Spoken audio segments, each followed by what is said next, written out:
Imani's smile died the second she saw the uniform. Navy polo. Global couriers, stitched across the chest in white thread. Work pants. Scuffed sneakers. Her blind date, the one Kenya swore was successful and has his life together, looked like he'd just clocked out from a shift. Marcus slid into the chair across from her, caught the flicker in her eyes. The way her gaze dropped to his shirt, then back to his face.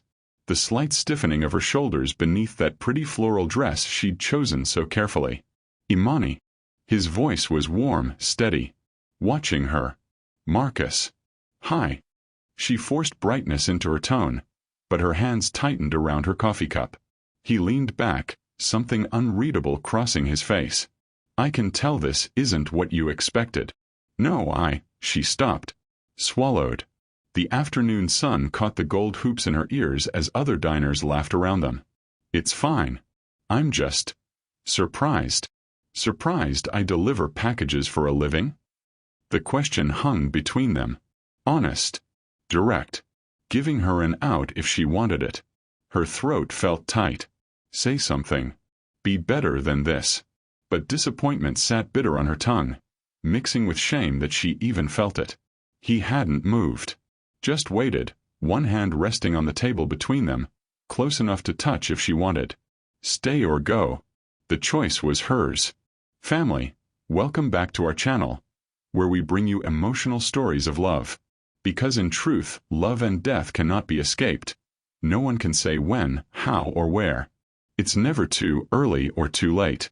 If you're new to this channel, make sure to subscribe and hit the notification button right now so you don't miss what happens next. And if you're one of our returning viewers, thank you so much. We appreciate you. Now, stay with us to the end of this story. Leave a comment with your thoughts and like this video. Let's continue. Imani's pulse hammered in her ears. She'd spent an hour getting ready. The floral dress, the good one from Anthropology, not TJ Maxx, paired with the sandals that made her legs look longer. Hair flat-ironed smooth. Makeup subtle but precise. She'd even gotten her nails done yesterday, a soft pink that said put together professional woman, not trying too hard. Kenya's voice echoed in her head from last night. Girl, I'm telling you, Marcus is perfect for you. Successful, got his own place, no crazy ex-drama, fine as hell. Just trust me. Successful. The word tasted different now, looking at the courier logo stretched across his chest. You want me to leave? Marcus asked. Not defensive. Just clear. No. The word came out too fast. She cleared her throat. No, Kenya set this up. I should at least give it a chance, right? Something flickered in his eyes. Disappointment? Relief? She couldn't tell. Should, he repeated. That's one way to start a date. Heat crept up her neck. I didn't mean. It's fine. He signaled the waiter. Coffee. I already have. Another one. Trust me, you're gonna need it if you're planning to sit through this out of obligation. He smiled then and it transformed his whole face. Lines crinkled at the corners of his eyes. The kind of smile that came from actually finding things funny, not from practicing in mirrors. Despite herself, Imani's shoulders relaxed a fraction. That obvious. You looked like someone just told you your tax refund got audited. He ordered an espresso, then turned his full attention back to her. So, event planning, right? Kenya said you just landed some big corporate account. She blinked. She told you about my work? Told me a lot about you. That you're crazy organized, make these color-coded spreadsheets for everything, can't stand when people show up late. That you stress bake when you're anxious. Made 3 batches of cookies last week when you were prepping a pitch. He took a sip of water. That you're close with your family. Sunday dinners at your mama's house are non-negotiable. And that you haven't seriously dated anyone in 2 years because the last guy couldn't handle that you made more money than him. Imani's mouth opened. Closed. Kenya had told him all that? She didn't mention what you do, she said slowly. No. Marcus's smile didn't falter. Guess she figured I'd tell you myself. He gestured to his uniform. I deliver packages.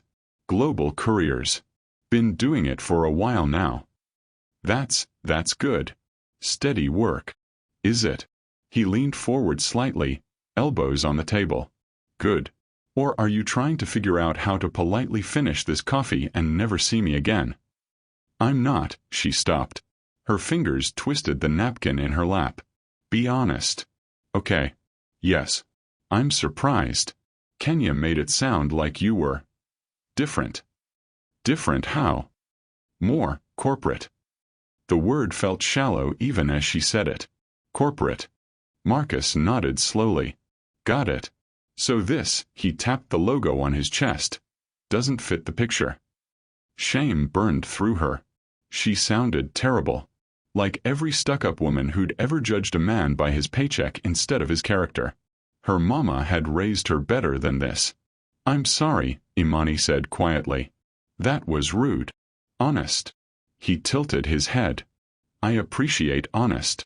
The waiter returned with his espresso and a knowing look that said he'd witnessed this exact scene play out at 100 first dates. Marcus waited until he left before speaking again. Look, he said. I get it. You got dressed up, psyched yourself up, probably told yourself you were ready to meet someone. Then I show up looking like I just finished a route. Did you? Yeah. Had a late delivery in Buckhead. Came straight here. No apology in his voice. Just fact. Imani studied him across the table. Really looked this time, past the uniform. Strong jawline shadowed with stubble. Dark hair slightly messy, like he'd run his hands through it in the truck. Broad shoulders. Hands that looked capable. Not office soft, but not rough either. And those eyes. Gray-blue, steady.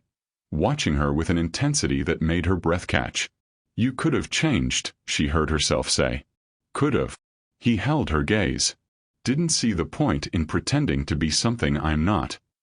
The words landed like a challenge. Or maybe a test. Around them, the cafe hummed with afternoon energy. A woman laughed at the next table. Someone's phone buzzed insistently. The espresso machine hissed and steamed behind the counter. Normal sounds. Normal day. Except Imani felt like she was standing at a crossroads she hadn't expected to find. Kenya really didn't mention your job? She asked. She knew. But she thought if she told you, you wouldn't show up. His smile turned wry. Was she right? Yes. The answer rose instant and shameful. She would have made an excuse. Found a reason. Let Kenya down easy with some excuse about being too busy at work. Maybe, Imani admitted. I don't know. Probably. Appreciate the honesty. Marcus drained his espresso in one shot, set the cup down with deliberate care. So, since we're both here anyway, and you already paid for that coffee, want to actually try this? Or should we cut our losses? Try this. A date. Conversation. See if we like each other beyond what jobs we clock into. He paused. Unless you can't get past the uniform. Which is fine. But I'd rather know now than waste both our time pretending. Imani's stomach twisted. Everything in her wanted to prove she wasn't that shallow. That she could see past appearances, past salaries, past her own stupid expectations. But another part, the part that remembered her coworker Shanice's last disaster date. The guy who'd moved back in with his parents at 35 and had no ambition beyond his PlayStation, whispered caution. 1 hour, she found herself saying. Let's talk for 1 hour. Really talk. Then we'll see. Marcus's smile returned, slower this time. 1 hour. Deal. He reached across the table. His hand was warm when she shook it. His grip firm but not aggressive. Professional. Like he'd closed 100 deals just like this. So, he said, settling back in his chair. Tell me about this big account you landed. Kenya said it's with some tech company. Fortis Solutions. They want me to handle their annual conference. 300 people, 2 days, full event design. Pride crept into her voice despite herself. She'd worked her ass off for that pitch. It's the biggest contract my company's taken on. That's impressive. What's the theme? Innovation and connectivity. Real original, right? She rolled her eyes. But I'm thinking Art Deco meets modern tech. Gold and navy, clean lines, interactive elements. Make it feel both classic and cutting edge. Art Deco. Like Gatsby. More like Chrysler Building. Chicago in the 30s. Jazz age architecture without the costume party vibe. Marcus nodded, and she could see him actually thinking about it, not just nodding politely. Sounds like you've got a clear vision. That's half the battle, right? Knowing exactly what you want to create before you start building it. Exactly. Imani leaned forward, warming to the topic. Most clients come to me with vague ideas. They want it elegant or fun, but can't articulate the details. This client knew. They brought mood boards, color schemes, even specific venues they'd researched. Makes your job easier. And harder. High expectations. But I like the challenge. I bet you do. Something in his tone made her look up. He was smiling again, but different now. Softer. Kenya said you're competitive. That you've never met a challenge you wouldn't attack with a color-coded spreadsheet. Despite herself, Imani laughed. She's not wrong. I have 17 different spreadsheets for the Fortis event alone. 17. Catering, audiovisual, transportation, lodging, timeline, backup plans, vendor contacts, budget tracking. She ticked them off on her fingers. I might have a problem. Or you're just really good at your job. The compliment landed warm in her chest. Simple. Direct. Not trying too hard. They talked. About her work, about the wedding she'd just coordinated where the groom's drunk uncle had fallen into the cake. About the time she'd had to completely redesign an event in 48 hours when the venue flooded. Marcus asked good questions. Laughed at the right moments. Seemed genuinely interested in the details most people found boring. What about you? Imani asked eventually. How'd you get into delivery? Marcus's expression shifted. Something careful sliding into place. Started young. Worked my way up. It's honest work. Keeps me moving, keeps me connected to the city. Every day's different. Connected to the city? You see things driving routes. Neighborhoods changing. Which businesses are thriving, which are closing. You meet people. Everyone needs something delivered. Rich, poor, in between. It's a good pulse on how the city really works. She hadn't thought about it like that. In her mind, delivery work was just delivery work. Point A to point B. But the way he described it, there was something almost anthropological about it. Do you like it? She asked. Most days. He held her gaze. Some days I wonder what it would be like to do something else. But then I remember why I stick with it. Why's that? Keeps me grounded. Reminds me what matters. He paused. You can learn a lot about people based on how they treat the person delivering their packages. Who says thank you? Who doesn't make eye contact? Who tips at Christmas and who complains about the delivery window? Imani's cheeks warmed. She definitely complained about delivery windows. Multiple times. I'm guessing you've met some real characters. You have no idea. Marcus launched into a story about a woman who'd ordered so many packages that he'd started recognizing the return addresses. Shopping addiction masked as self-care. Then another about an elderly man who always invited him in for sweet tea and conversation because his kids never visited. The way Marcus told it, every person became vivid, real. Not just addresses on a route. Imani found herself leaning closer, laughing more easily. His hands moved when he talked, painting pictures in the air. He had a storyteller's gift, that ability to make the mundane feel meaningful. Her phone buzzed. She ignored it. Marcus noticed. You need to check that? Just Kenya. Imani silenced the phone without looking, probably asking how it's going. And, how is it going? She met his eyes across the table. The afternoon had stretched longer than an hour. The light had shifted golden, casting warm glows across the cafe. Her coffee was long empty. She'd stopped noticing his uniform somewhere around the third story. Better than expected, she admitted, damning with faint praise. No, she laughed. Okay, yes. But I mean it in a good way. I'm enjoying this. Enjoying you. Even with the uniform. Despite my initial reaction, she corrected. Which I'm still embarrassed about. Don't be. At least you're honest about it.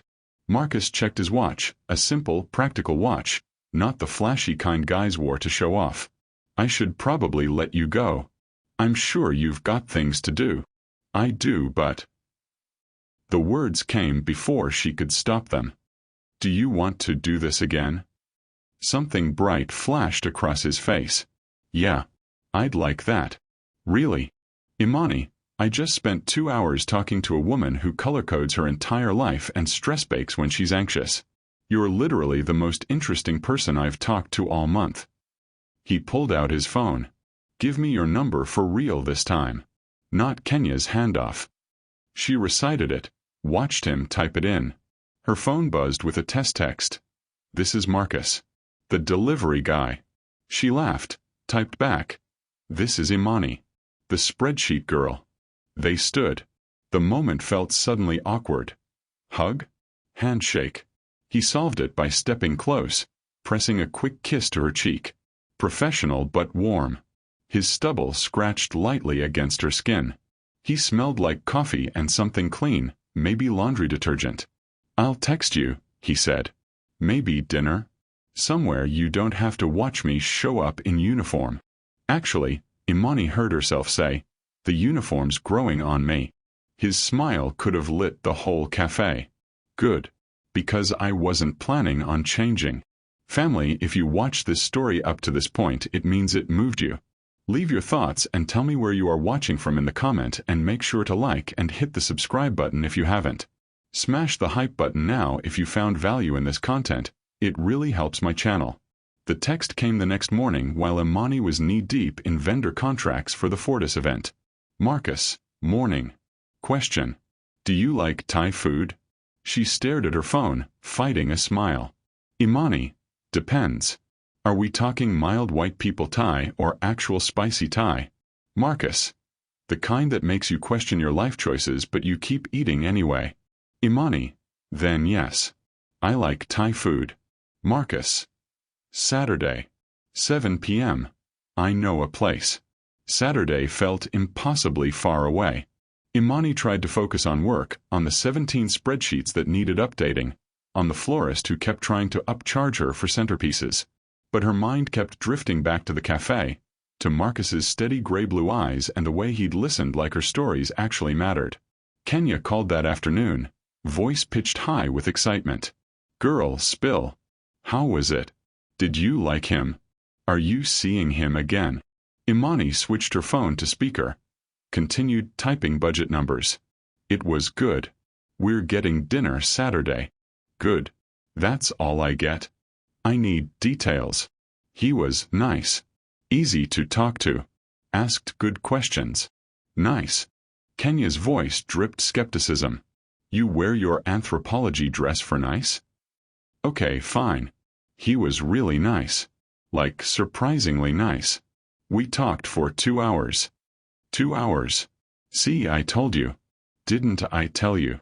You also didn't tell me he delivers packages for a living. Silence on the other end. Then, I knew you'd get weird about it. I didn't get weird. Imani. I know you. You judge. You size people up based on their LinkedIn profile and their career trajectory. If I'd told you Marcus was a delivery driver, you would have found an excuse not to show up. The accusation stung because it was true. Maybe. But I showed up. And I'm seeing him again.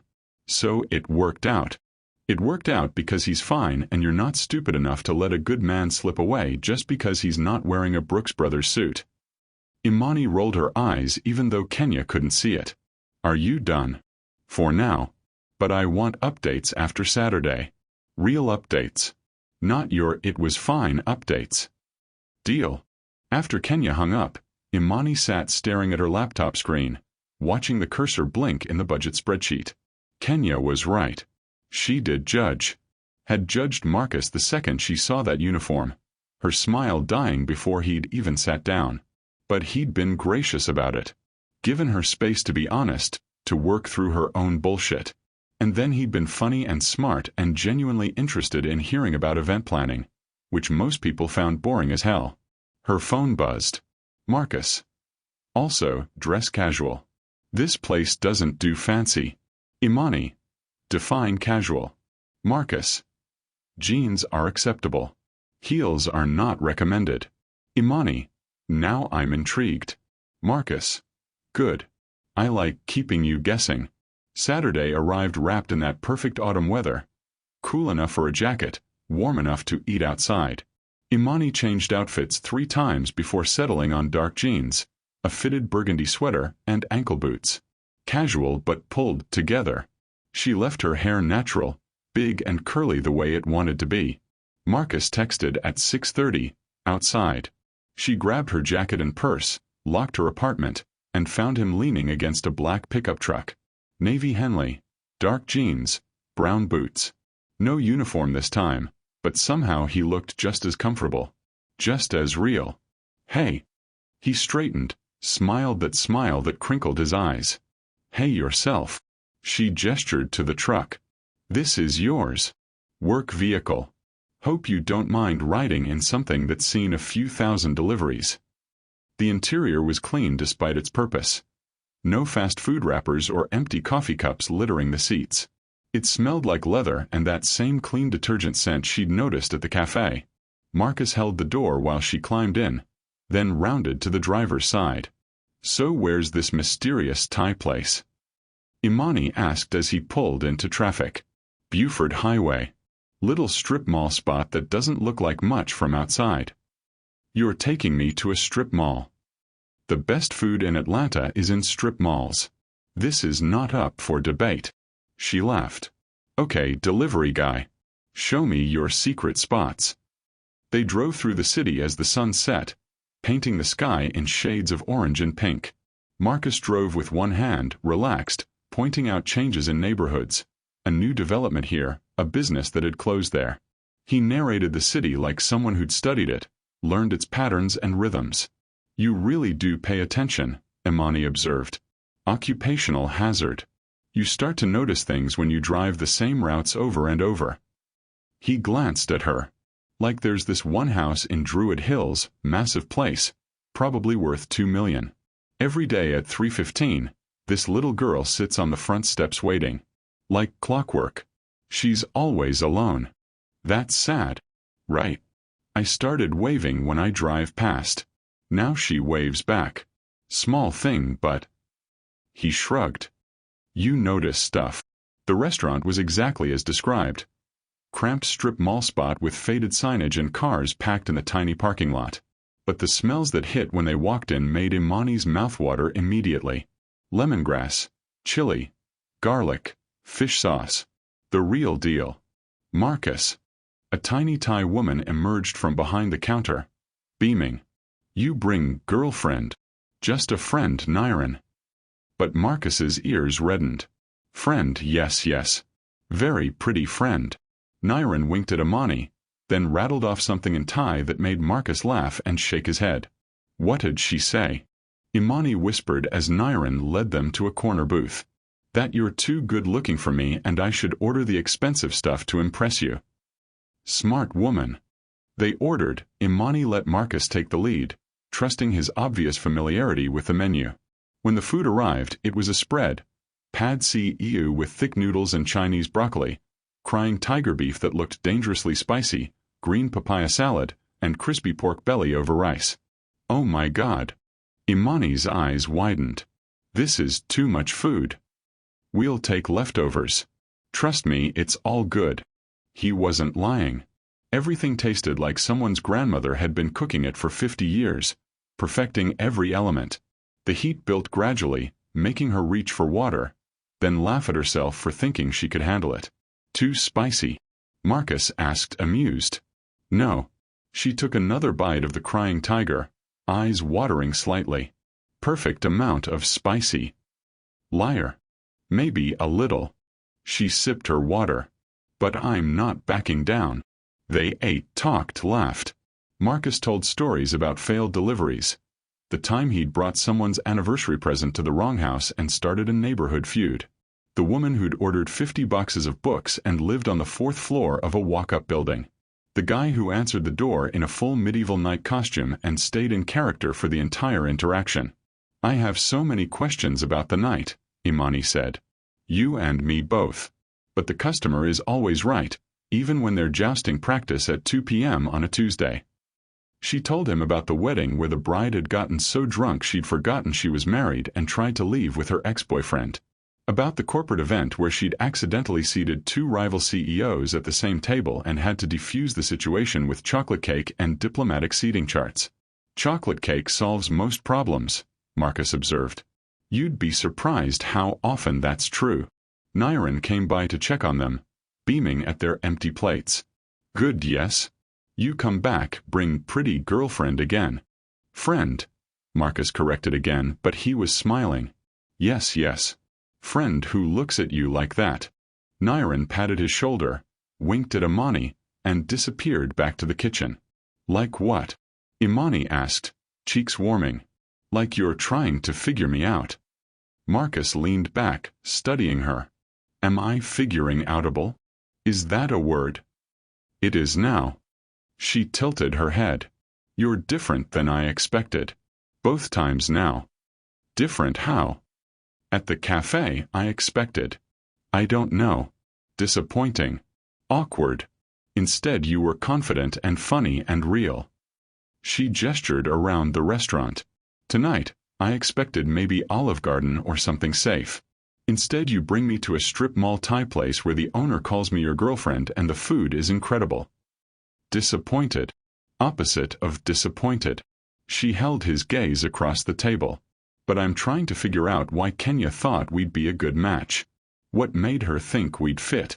Maybe she saw something we haven't figured out yet. Maybe. They split the check, Imani insisted, despite Marcus's protest, and headed back to the truck with containers of leftovers. The night had cooled further, air crisp and clear. Marcus opened her door again, that same casual courtesy. Can I ask you something? Imani said as he started the engine. Shoot. Why are you single? And don't say you're too busy or haven't found the right person. Everyone says that.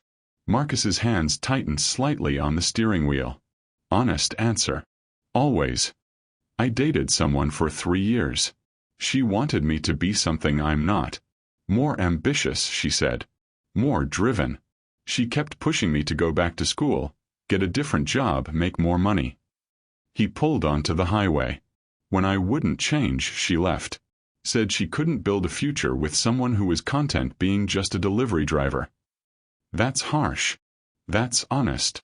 He glanced at her. She wasn't wrong to want more.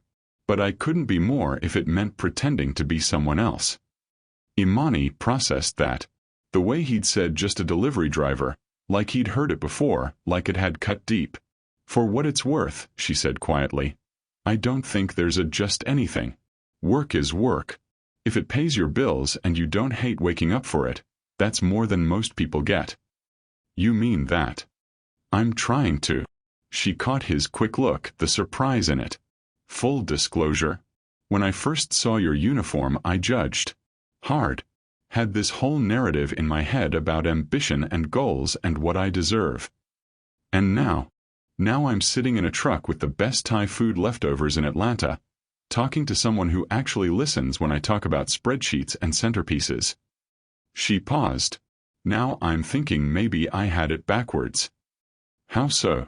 Maybe the uniform doesn't define you. Maybe how you show up in it does. Marcus didn't respond immediately.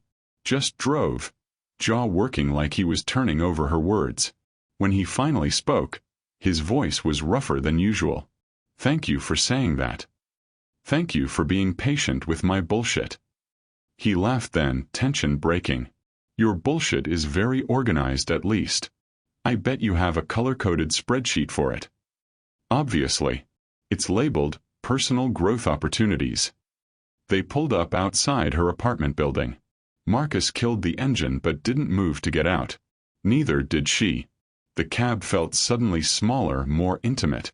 She could hear him breathing, see the way his fingers drummed once against the steering wheel.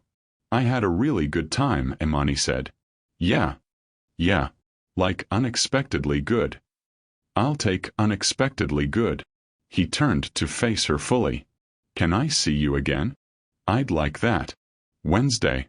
I'm off early. We could do something during the day if you're free. I'm presenting the preliminary Fortis designs Wednesday morning, but I should be done by noon. Perfect. I'll pick you up at 1. He paused. Dress comfortable. Layers. More mysteries. I like keeping you guessing, remember? She smiled, gathered her purse and the leftover containers. Marcus climbed out, came around to open her door. They stood there in the parking lot, fall breeze moving between them. Good night, Imani. Good night, Marcus. He leaned in slowly, giving her time to pull back if she wanted. She didn't. His lips brushed her cheek, lingered just a moment longer than the first time. Her breath caught. When he pulled back, his eyes held something warm and patient. Text me after your presentation, he said. Let me know how it goes. You really want to hear about corporate event design? I really want to hear about anything that matters to you. Her heart did something complicated in her chest. Okay. I'll text you. She watched him climb back into the truck, wave once and drive away. Then she stood in the parking lot holding Thai food leftovers, feeling like something had shifted. Like maybe Kenya had been right. Like maybe she'd been wrong about a lot of things. Her phone buzzed. Kenya, so. Details. Imani. It was unexpectedly good. Kenya. That's IT. That's all I get. Imani. For now. Talk tomorrow. She headed inside, already thinking about Wednesday, about comfortable clothes and layers and whatever surprise Marcus had planned. Already realizing she was excited in a way she hadn't been in years. Sunday dinner at her mama's house started at 3 and lasted until everyone was too full to move. Imani had been coming every week since she moved out at 22, a standing appointment, non-negotiable. This week she brought Marcus. You sure about this? He'd asked that morning when she texted the invitation. Meeting the family is kind of serious. We've been on 2 dates.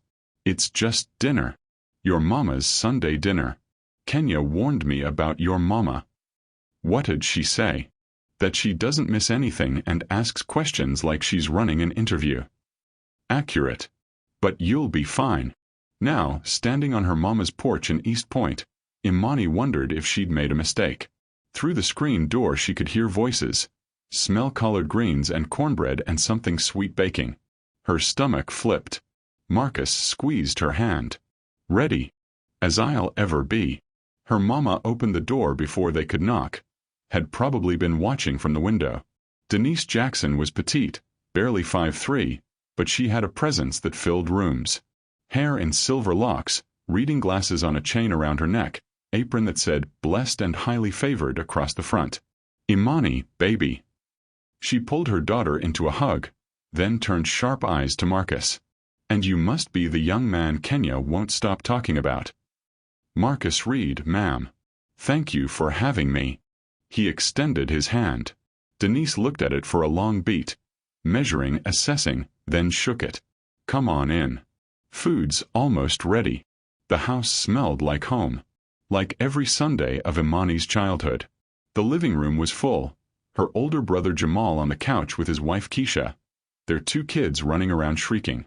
Her cousin Dante arguing about football with her Uncle Raymond. Her Aunt Carol in the kitchen helping Denise, already side-eyeing the new arrival. Everyone, this is Marcus, Imani announced. A chorus of hellos. Jamal stood to shake hands, gave Marcus that protective big brother once-over. The kids immediately attacked, asking Marcus questions in that unfiltered way children do. Do you have a dog? Can you do a backflip? Why are you holding Auntie Imani's hand? Marcus handled it gracefully, crouching down to their level, answering seriously. No dog. No backflips, but he could juggle. And he was holding Auntie Imani's hand because he liked her. Smooth, Jamal muttered to Imani. He's good with kids. Don't start.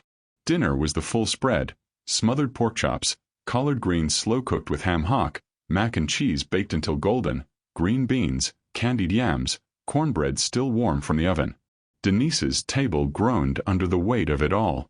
They squeezed in around the dining table, kids at the card table in the corner. Denise said grace, long, thorough grace that thanked God for everything from the food to the functioning plumbing. Then plates were filled, conversations overlapped, laughter bounced off walls. "So Marcus," Denise said, voice cutting through the noise. "Imani says you work in delivery?" "Here it comes." Imani's fork paused halfway to her mouth. "Yes, ma'am. Global couriers." "That's honest work." Denise's tone was neutral, impossible to read. "You been doing it long?" "About 10 years now." 10 years. Her mama's eyebrows rose slightly. "And you like it?" "Most days. It's steady. Pays the bills. Keeps me active." Denise passed the cornbread. "And what are your plans? You planning to keep delivering packages forever?" "Mama." Imani started. "I'm just asking questions, baby. Man comes to my table, I get to know him." Marcus took it in stride. "I'm comfortable with what I do, Mrs. Jackson. It's not glamorous, but it's mine. I'm good at it. And I'd rather do something I'm good at than chase something I'm not built for just because it sounds better." Silence fell. Everyone at the table suddenly very interested in their plates. Then Denise nodded once. "Fair answer. Lots of folks doing jobs they hate, pretending to be something they're not. At least you're honest about it." The tension broke. Conversation resumed. Imani's shoulders dropped from somewhere around her ears. "Your mama's scary," Marcus whispered. "Told you." After dinner, while the women cleaned up and argued about whose Tupperware was whose, Marcus ended up on the back porch with Jamal and Dante. Imani watched through the window, her hands in sudsy dish water. "He's cute," Keisha observed. "Little different from your usual type." "What's my usual type?" "Ambitious corporate guys who wear ties and think they're God's gift." Keisha bumped her hip. "This one seems more real." "He is real. That's the problem." "How is that a problem?" Imani scrubbed a pot harder than necessary. "I don't know. It just feels different. Like I can't figure him out completely." "Good. Keep you on your toes." Keisha dried a plate. "Your brother likes him, by the way." "That's rare." On the porch, Imani could see Jamal laughing at something Marcus said. That was a good sign. Jamal didn't laugh easily with strangers. "What did Kenya tell you about him?" Aunt Carol asked, appearing at Imani's elbow with more dishes. "Just that he was single, nice, worth meeting." "And Kenya knew about the delivery job?" "Yeah. But didn't tell you." Carol's voice held amusement. "Smart girl. She knew you'd get hung up on it." "I didn't get hung up. Baby, I've known you since you were born. You get hung up on everything. You made a pros and cons list about what college to attend. Color-coded it. Organization is a strength. Organization is control." Carol rinsed a glass. "Sometimes the best things happen when you let go of the list and just see where it goes." Through the window, Marcus threw his head back laughing at something Dante said. The late afternoon sun caught in his dark hair.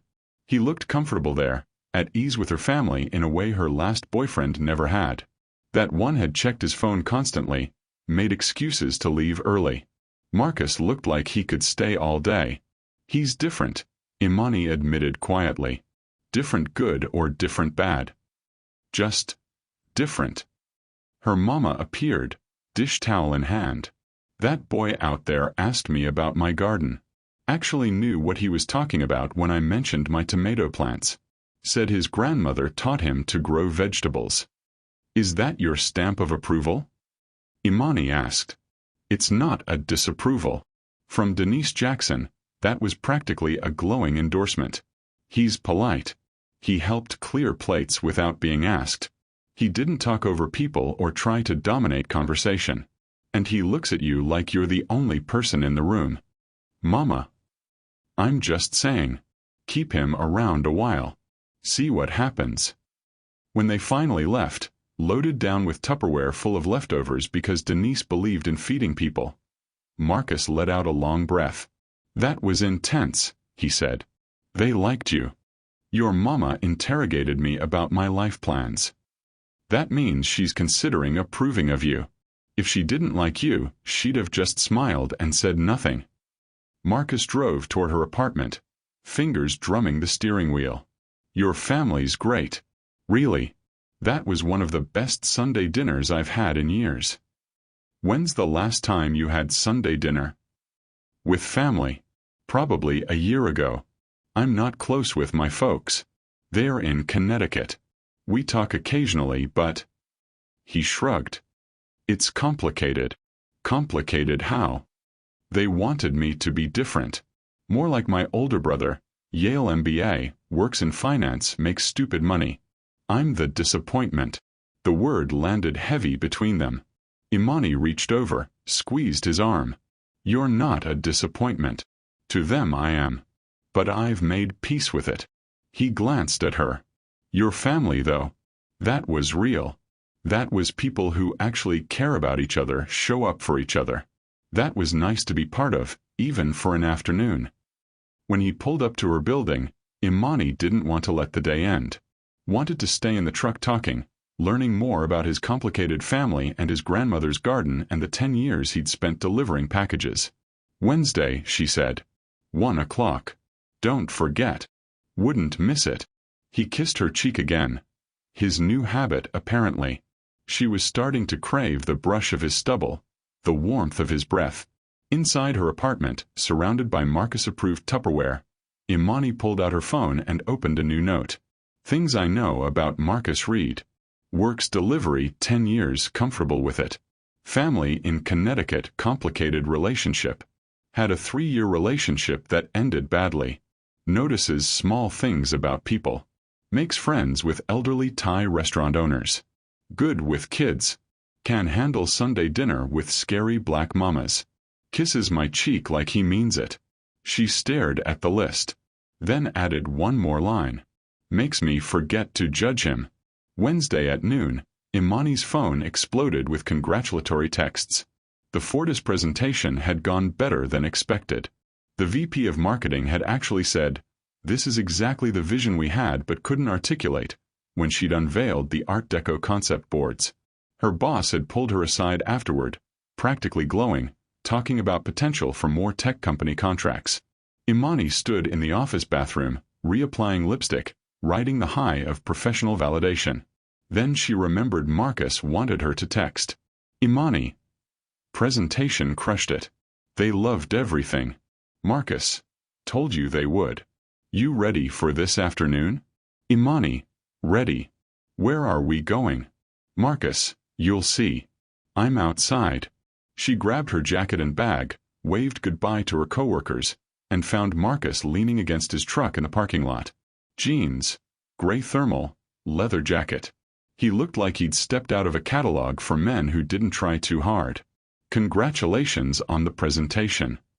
He pulled her into a hug, their first real one, not just a side squeeze. He was solid against her, warm. She breathed in that clean detergent smell, felt his heart beating steady under her palm. Thanks. I'm kind of on cloud 9 right now. Good. You should be. He opened the passenger door. Ready for an adventure? Should I be nervous? Maybe a little. They drove north out of the city, traffic thinning as buildings gave way to trees. Marcus had music playing low, some indie folk she didn't recognize but liked immediately. His hand rested on the gear shift, occasionally reaching over to adjust the heat when she shivered. Seriously, where are we going? Imani asked after 20 minutes. Patience. Not my strong suit. I've noticed. They ended up at a place called Gibbs Gardens, tucked into the North Georgia foothills. Imani had heard of it but never visited. One of those spots locals always meant to see but never got around to. The parking lot was mostly empty on a Wednesday afternoon. A garden. She looked at him. In November. Trust me. He came around to open her door, grabbed a backpack from the truck bed. The fall colors are perfect right now. The admission desk was staffed by an elderly woman who clearly knew Marcus. Back again. That's 3 times this month. Can't stay away, Dorothy. You know that. And with a pretty lady this time. Dorothy winked at Imani. He usually comes alone, takes photos. Nice to see him with company. They entered through an arbor draped with the last of the season's vines. And then Imani understood. The garden sprawled across acres, but this time of year it wasn't about flowers. It was about foliage. Every shade of red, orange, yellow, and gold imaginable. Japanese maples blazing crimson. Sweet gums glowing amber. The afternoon sun slanted through branches, painting everything in warm light. Oh, she breathed. Yeah. Marcus's voice held quiet satisfaction. Come on. I want to show you the best part. They walked the paths, mostly alone except for a few other visitors scattered throughout the grounds. Marcus knew the layout by heart, pointing out his favorite trees, the spots where light hit just right. He'd pull out his phone occasionally, snap photos, not selfies, but shots of the landscape, the colors, the way shadows fell across pathways. You really do come here a lot, Imani observed. It's peaceful. Helps me think. He held a branch back so she could pass. Plus Dorothy makes great coffee in the gift shop. So this is your secret spot. One of them.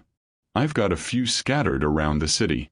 Places to decompress when work gets heavy or life gets loud. He glanced at her. Figured you might need to decompress after a high-stakes presentation. How'd you know I'd be wound up? Because you stress bake and color code your life.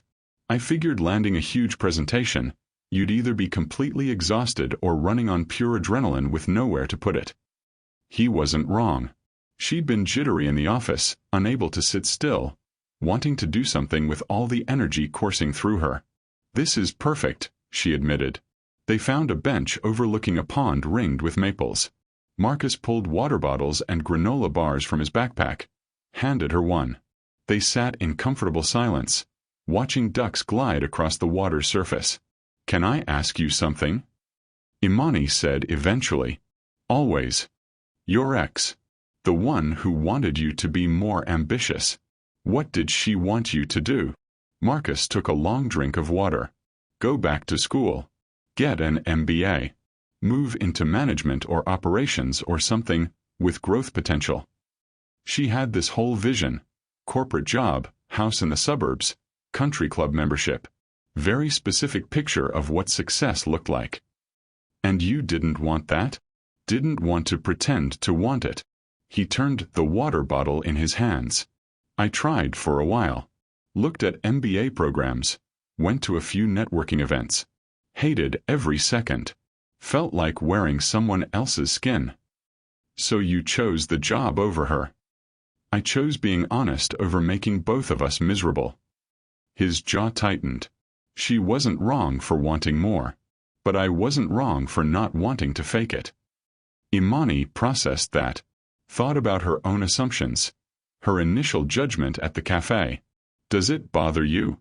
That people think you should want more. Some days. He met her eyes. Does it bother you? Dating someone who drives a delivery truck. The question hung between them, honest and vulnerable. At first it did, she said slowly. I had this idea of what my life should look like. The kind of partner I should have. Kenya was right. I would have bailed if she'd told me up front. And now I'm sitting in a garden with someone who knows my stress baking habits and brings me to beautiful places and doesn't try to be anything he's not. She paused. Now I'm thinking maybe I had stupid priorities. Not stupid. Just different. My coworker Shanice asked about you yesterday. When I told her you work delivery, she got this look. This pitying, oh honey look. Like I'd settled. Marcus's expression didn't change, but something shuddered behind his eyes. What did you say? I told her you were taking me to a secret garden spot and she was probably going home to her finance boyfriend who talks about crypto for 3 hours straight. Imani bumped his shoulder. Then I showed her photos from the Thai restaurant. A smile tugged at his mouth. She judged the strip mall? Hardcore. Which is how I knew she had no taste. They sat closer now, shoulders touching. The autumn air carried the scent of earth and dying leaves, that melancholy smell of seasons changing. Imani felt something shift in her chest, a loosening of tension she hadn't realized she'd been carrying. I like this, she said quietly. This thing we're doing. This thing. Dating. Whatever we're calling it. I like that you show up as yourself. That you don't try to impress me with expensive restaurants or flashy gestures. To be fair, Niren's Thai place is impressive. Just not expensive. She laughed, leaned her head against his shoulder. His arm came around her automatically, pulling her closer. They stayed like that as the sun moved lower, painting the pond in shades of gold. Tell me about your family, Imani said. The real story. Not the summary version. Marcus was quiet for a long moment. My dad's a neurosurgeon. My mom's a professor. My brother's the golden child who did everything right. Right schools, right career, right marriage. I'm the one who dropped out of college junior year. You dropped out. Hated it. Hated pretending to care about business classes when all I wanted to do was work with my hands, be outside, not sit in lectures about market analysis. He rubbed his jaw. My parents were devastated. Said I was throwing my life away. My brother offered to help me get back on track, meaning follow his path. But you didn't. I got a job delivering packages. Started at the bottom, worked my way up. Made enough to pay my own rent, cover my own bills. Proved I could survive without their approval or their money. His voice held old hurt. They still don't really get it. Family dinners are awkward. Lots of questions about when I'm going to get serious about my future. That's why you don't see them much. That's why I don't see them much. He turned to look at her. Your family, though. Sunday dinner. That's what family should feel like. People who show up for each other without conditions. They liked you. Your mama interrogated me. She interrogates everyone. It means she cares. Imani shifted to face him more fully. For what it's worth, I think you made the right choice. Being miserable with a degree is still being miserable. Tell that to my parents. Maybe I will. If I meet them. Something bright flashed across his face. You want to meet my parents? Eventually. Maybe. If this keeps going. She felt suddenly shy. Unless that's moving too fast. No. He cupped her face, thumb brushing her cheekbone. No, that's not too fast. He kissed her then. Not on the cheek this time, but real and slow and sure. His lips were warm, tasting like granola and possibility. Her hand fisted in his jacket, pulling him closer. The world narrowed to just this, his mouth on hers, the solid weight of him, the way her heart kicked against her ribs. When they pulled apart, both breathing harder, Marcus rested his forehead against hers. I've been wanting to do that since the cafe, he admitted. What took you so long? Wanted to make sure you wanted it too. I definitely want it too. They kissed again, slower this time. Exploring. Learning. Imani felt heat spread through her chest, pooling low in her stomach. His hand slid into her hair, gentle but possessive. She made a sound against his mouth that made him smile. We should probably stop, he murmured. Before Dorothy comes looking for us. Dorothy's seen worse, I'm sure. But they separated, both flushed and breathing hard. Marcus kept her hand in his as they walked back through the gardens, the light fading to dusk. The temperature dropped with the sun, and he gave her his jacket without her asking. It smelled like him, warm and clean. In the truck on the way home, their fingers stayed tangled together on the console. Imani felt giddy and grounded at the same time, like she'd found something unexpected and precious. Stay for dinner? She asked when they pulled up to her building. You cooking? God, no. But I've got leftover Thai food and your mama's mac and cheese. That's basically a feast. He laughed, killed the engine. How could I turn down an offer like that? Her apartment was small but carefully organized, exactly what Marcus had probably expected. Everything in its place, Throw pillows arranged just so, color-coordinated books on the shelves. She watched him take it in, wondering what he saw. "This is very you," he said. Meaning it's beautiful and organized and makes sense. He picked up a framed photo from the bookshelf. Her and Kenya at her college graduation. "You two have been friends a long time?" "Since freshman year. She talked me off a ledge when I almost dropped out of event planning and switched to accounting." Thank God for Kenya. They heated up the leftovers, ate sitting on her couch with plates balanced on their knees.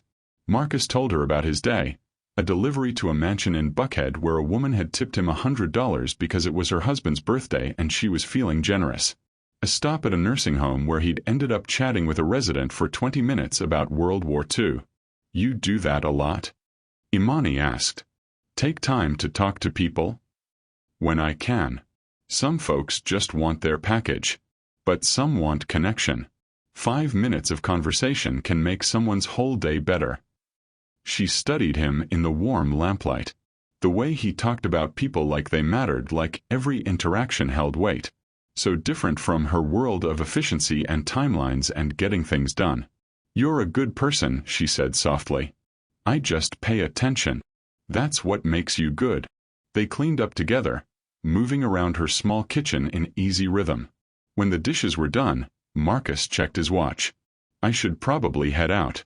Early route tomorrow." "What time do you start?" 6 a.m. "That's brutal. You get used to it." But he didn't move toward the door. Just stood there in her kitchen, looking at her like he was memorizing details. "Marcus." "Yeah. I'm really glad Kenya set us up." His smile could have lit the whole apartment. "Yeah. Me too." At the door, he kissed her again. Longer this time, deeper. Her back pressed against the wall. His body warm and solid against hers. When they finally broke apart, both were breathing hard. "I'll text you tomorrow," he said, voice rough. "You better." She watched from her window as his truck pulled away, taillights disappearing into the night. Then she leaned against the glass, smiling like an idiot, feeling like something fundamental had shifted. Her phone buzzed. "Kenya. I need updates." "Jamal said Sunday dinner went well?" "Imani. It went really well. Everything is going really well." "Kenya, that's it? After weeks of radio silence?" "Imani. Fine. He took me to Gibbs Gardens. We kissed. He just left my apartment after dinner. Happy." "Kenya. Finally. I've been waiting for the kissing update." "How was it?" "Imani. Really, really good." "Kenya. I knew it. I knew you two would be perfect together." Imani smiled at her phone, then opened her notes app and scrolled to her Marcus list. Added new lines. "Dropped out of college junior year, parents don't approve. Comes to gardens to decompress, takes photos. Kisses like he means it, understatement. Makes me forget to be scared." That last one surprised her. But it was true. With Marcus, she didn't feel the need to control every variable, plan every outcome. She could just be. Over the next few weeks, they fell into a pattern. Marcus would text her in the mornings. Sometimes just a photo of sunrise from his truck, sometimes a funny story about a delivery. They'd have dinner twice a week, alternating between his discoveries, a Korean barbecue spot in Duluth, a taco truck that only operated on Tuesdays, and her choices, nice restaurants where she insisted on dressing up, making Marcus laugh by pairing his jeans with a blazer. She met more of his life, rode along on a Saturday route to see what his days looked like, watched him interact with customers, the way he remembered names and asked about people's lives. Mrs. Chen, whose son had just gotten into medical school. The college kid who always ordered textbooks at the last minute. The small business owner who'd expanded to 3 locations and tipped generously at Christmas. He met more of hers, came to a work event where her boss cornered him with questions about logistics and delivery infrastructure. Sat through a 2-hour consultation call while she worked through seating charts for the Fortis event. Brought coffee when she was stress baking at midnight because a vendor had canceled. "You don't have to stay," she'd said, flower in her hair, surrounded by cooling racks of cookies. "Where else would I be?" It felt easy. Natural. like they'd been doing this for years instead of weeks. But there were moments, small ones, where doubt crept in. When her coworker made another comment about dating down. When her college roommate visited and asked what Marcus did, with a tone that implied delivery wasn't a real answer. When she found herself explaining him, defending him, feeling exhausted by other people's judgments. Marcus never complained. But she could see him notice. The way he'd go quiet when someone asked about his job. The careful way he'd answer questions about his future. Like he was used to being found wanting. One night in early December, they were at his apartment. A small one-bedroom in Virginia Highland, neat but sparse. Bachelor furniture. Nothing on the walls except a few framed photos. She noticed things she hadn't before. How nice his coffee maker was. The expensive laptop on the desk. The watch he wore sometimes that looked like real quality. Not a knockoff. "You've got good taste for a delivery guy," she said, then immediately regretted it. Marcus looked up from the pasta he was stirring. "What do you mean?" "Nothing. Just, that coffee maker probably cost more than my first car." "It was a gift." His voice had gone flat. "From my brother. Guilt gift after another awkward Christmas." "I wasn't judging." "Weren't you?" The air between them went taut. Imani set down her wine glass. "Marcus." "It's fine." But his jaw was tight. "I know how it looks. Delivery guy with nice stuff. Doesn't quite add up, right?" "That's not what I meant." "But you thought it." He turned off the stove, faced her fully. "You're always doing that. Noticing things that don't fit your idea of what I should have or be. The truck's too nice. The apartment's too nice. I know too much about wine or art, or whatever else you think delivery guys shouldn't know about." "I don't think that." "Don't you?" His voice wasn't angry, just tired. "Imani, I like you. A lot. But I'm exhausted from being measured against some standard I didn't sign up for." The words hit like a slap. She opened her mouth, closed it. Because he wasn't wrong. She had been doing that. Keeping a running tally of inconsistencies. Things that didn't quite match her mental picture. "I'm sorry," she said quietly. "You're right. I've been noticing things. Questioning things. Because you don't trust that I am who I say I am. Because I don't understand who you are." She stood, frustration bubbling up. "You say you're just a delivery guy, but you're clearly not just anything. You know about wine and gardens and art. You have family money but pretend you don't. You live simply but own expensive things. Nothing quite adds up, and I don't know if you're hiding something or if I'm just too shallow to see past my own assumptions." Silence fell between them. Marcus leaned against the counter, arms crossed, face unreadable. "What do you want me to say?" he asked finally. "The truth. Just the truth. All of it." He studied her for a long moment, then nodded slowly. "Okay. The truth." He took a breath. "I'm not poor. I make decent money. Not CEO money, but enough. I own this apartment. Bought it 5 years ago. The truck's paid off. I have savings, investments, a retirement account. I'm not struggling." "Then why?" "Because money doesn't make me more valuable," he cut in. "Because I wanted to see if someone could like me for me, not for what I could provide or how I looked on paper. Every woman I've dated in the past 10 years has either wanted me to be more successful or has stuck around because I could pay for nice things. I'm tired of being valued for the wrong reasons." Imani processed that. "So you hide it. Test people." "I don't hide it. I just don't lead with it." "There's a difference." "Is there?" "Because it feels like you're playing games. Seeing who'll pass your little authenticity test." His eyes flashed. "That's not fair." "Isn't it? You show up in the uniform, make sure I see you as working class, then judge me when I struggle with it." She grabbed her purse. "You want honesty? Here's mine. I don't know who you really are, Marcus. And I don't think you want me to know. Because then you'd have to stop being the martyr who gets judged and actually be vulnerable." She walked out before he could respond. took the stairs instead of waiting for the elevator, her heart pounding with anger and hurt and something that felt sickeningly like loss. Her phone buzzed before she made it to her car. Marcus, you're right. About all of it. I'm sorry. She stared at the message, tears burning her eyes, then drove home in silence, feeling like she'd just broken something precious. 3 days of silence. Imani threw herself into work. The Fortis event was 6 weeks out, which meant finalizing every detail. Confirming vendors, double-checking contracts, running through contingency plans. She color-coded her spreadsheets until her eyes crossed, responded to emails at 2 a.m., baked enough cookies to feed her entire office twice. Kenya called on the second day. What happened? Nothing. Liar. Jamal said Marcus hasn't been at Sunday dinner. Your mama's asking questions. We had a fight. About what? About? Imani stared at her laptop screen, numbers blurring. About me being judgmental and him being secretive and both of us being scared. That's specific. He hides things, Kenya. Not big things maybe, but I don't know. It feels like he's testing me constantly. Like I'm always being measured against some standard he won't explain. And you're not measuring him? The question sat heavy between them.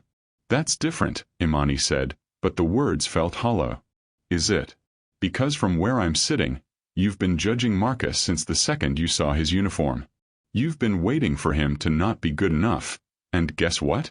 He's been waiting for you to prove you're just like everyone else who judged him. Kenya's voice softened. You're both so busy protecting yourselves that you're missing what's right in front of you. After they hung up, Imani sat in the dark of her apartment, surrounded by wedding planning magazines for the Fortis event. Kenya was right.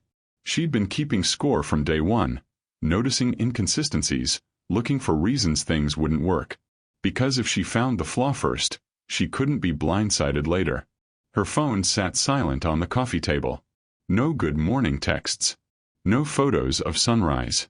No funny stories about deliveries. She missed him. Achingly. Stupidly. But pride kept her from reaching out. He'd apologized.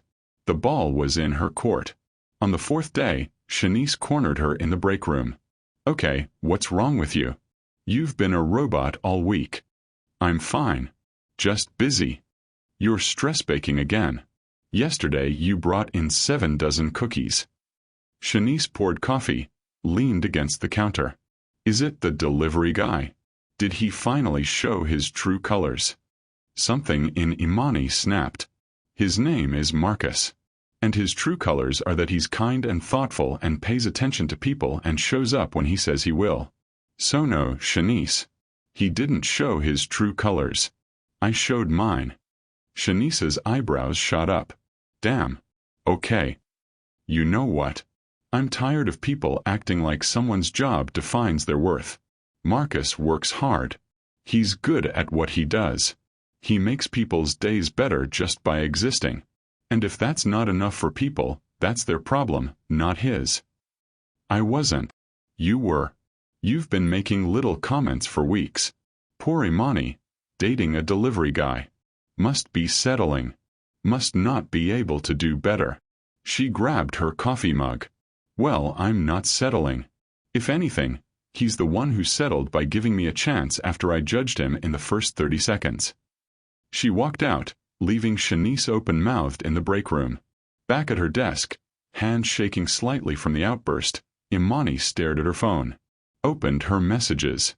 Typed and deleted 5 different texts before finally landing on, I'm sorry. Can we talk? The response came within seconds. Marcus. Yes. Tonight. I'll come to you.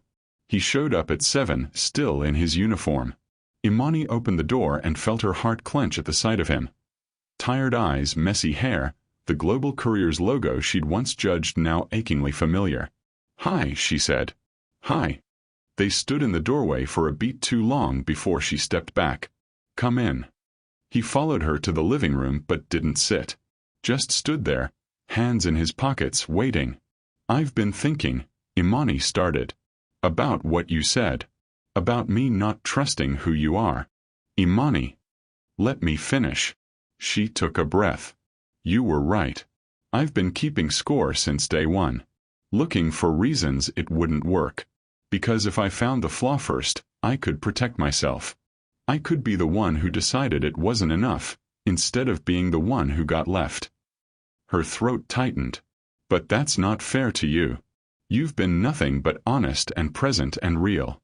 And I've been scared. Marcus's expression softened. I've been scared too. Of what? Of this. Of you seeing me, really seeing me, and deciding I'm not worth it. He ran a hand through his hair. Every woman I've dated has wanted me to be different. More ambitious. More successful. More something. And I thought if I just showed up as myself, completely myself, maybe someone would like that version. But then I got scared you wouldn't. So I've been holding back. Holding back how? He was quiet for a long moment. Then, can I show you something? Okay. We need to drive. It's not far. 20 minutes later, they pulled up to a building in Midtown. Not residential, commercial. A modern glass and steel structure with Global Couriers in brushed metal letters across the entrance. The lobby was all clean lines and polished floors, clearly expensive. Imani looked at Marcus. Why are we here? Because you asked for the truth. All of it. He killed the engine. Come on. They entered through the main doors. The security guard looked up, immediately straightened. Mr. Reed. Good evening. Evening, James. Working late. You know how it is. Someone's gotta keep the place secure. James nodded politely at Imani. Ma'am. Mr. Reed. I slid through Imani's stomach. Marcus led her to the elevator. Pressed the button for the top floor. They rode up in silence, Imani's mind racing. The expensive coffee maker. The paid-off apartment. The way he talked about the company like he understood it from the inside. The elevator opened onto an executive floor. Sleek offices, glass walls, city views. A few people were still working, and every single one looked up when Marcus passed, greeting him with respect that went beyond courtesy. Evening, Marcus. Mr. Reed didn't expect you tonight. Boss, you need anything before I head out? Boss. They stopped at a corner office with floor-to-ceiling windows overlooking the city. Marcus's name on the door. Marcus Reed, CEO and founder. Imani couldn't breathe. He unlocked the door, flipped on the lights. The office was surprisingly understated. Nice furniture but not ostentatious. Photos on the walls showed the company's growth. The first truck, early team members, expansion milestones. A framed article from a business magazine. The Delivery King. How Marcus Reed built a $50 million empire from scratch.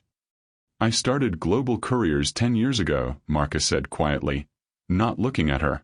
Fresh out of dropping out of college, working for another delivery company. I saw inefficiencies, ways to do it better. Borrowed money from my grandmother, bought one used truck, and started taking on clients. Imani sank into a chair, legs suddenly unsteady. I built it from nothing. Worked 18-hour days, drove routes myself, handled customer service at night. Grew it slowly, carefully. Now we've got 200 employees, 300 trucks, contracts with every major retailer in the Southeast. He finally looked at her. I'm worth about 60 million. Give or take. The number hung in the air like a grenade. You lied to me, Imani whispered. No. I never lied. You let me think. I let you make assumptions. There's a difference. His voice was gentle but firm. You asked what I did. I said I deliver packages. That's true. I still drive routes twice a week. I told you I work for Global Couriers. Also true. I just didn't mention that I own it. That's lying by omission. Maybe. He leaned against the desk. But I needed to know. Needed to see if someone could like me, just me, without the money coloring everything. So I was a test. Betrayal tasted bitter on her tongue. This whole time I was just some experiment. It wasn't like that. Then what was it like, Marcus? She stood, anger rising hot and sharp. You watched me struggle with your job, judge myself for caring about your salary, defend you to my coworkers. And the whole time you were secretly a multi-millionaire laughing at how shallow I was. I never laughed. His voice rose to match hers. I was falling for you, Imani. Every single day I was falling harder. And every day I was terrified that when you found out the truth, you'd either leave because I'd been testing you or stay for the wrong reasons. So you just... What?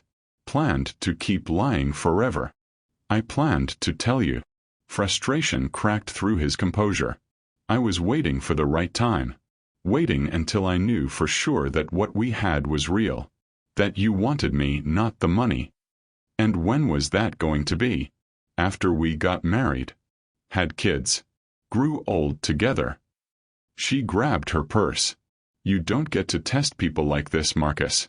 You don't get to play games with someone's feelings and then act surprised when they're hurt. Imani, please. I need to go. Let me drive you. No. Her voice broke. I'll call an Uber. I need to not be here right now. She walked out, vision blurring with tears. Heard him call her name but didn't stop. Took the stairs instead of the elevator because she couldn't wait. Couldn't stand there and risk him following. Outside, the November air bit cold against her face. She pulled out her phone with shaking hands, ordered a car, then stood on the sidewalk trying to catch her breath. $60 million. CEO and founder. The entire relationship built on a lie, or not a lie, but something worse. A test. An experiment to see if she'd pass some arbitrary measure of authenticity. Her phone buzzed. Marcus, I'm sorry. I know that doesn't fix it. But I am so sorry. Another message. Everything I felt was real. None of that was fake. She turned off her phone before she could read more.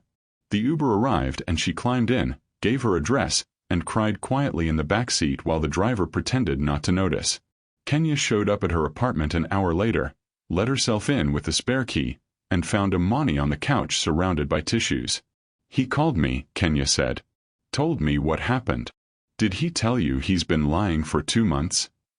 He told me he's an idiot who was too scared to be vulnerable. Kenya sat down, pulled Imani against her shoulder. And that you're right to be angry. I feel so stupid. The tears came fresh. I defended him. I told Shanice he was enough just as he was. And the whole time he was testing me. Watching me fail. Did he say you failed? He didn't have to. I saw it in his face every time I noticed something that didn't add up. Every time I questioned why his apartment was nice or his watch was expensive. He was keeping score. Kenya was quiet for a moment, stroking Imani's hair. Can I say something you might not want to hear? Do I have a choice? You were keeping score too, babe. Imani pulled back. That's different. Is it? You've been measuring him against your expectations since day one. Wondering if he was ambitious enough, successful enough, good enough. He felt that. He knew you were judging. And yeah, he handled it wrong by not telling you the truth. But you weren't exactly creating a space where he felt safe to be honest.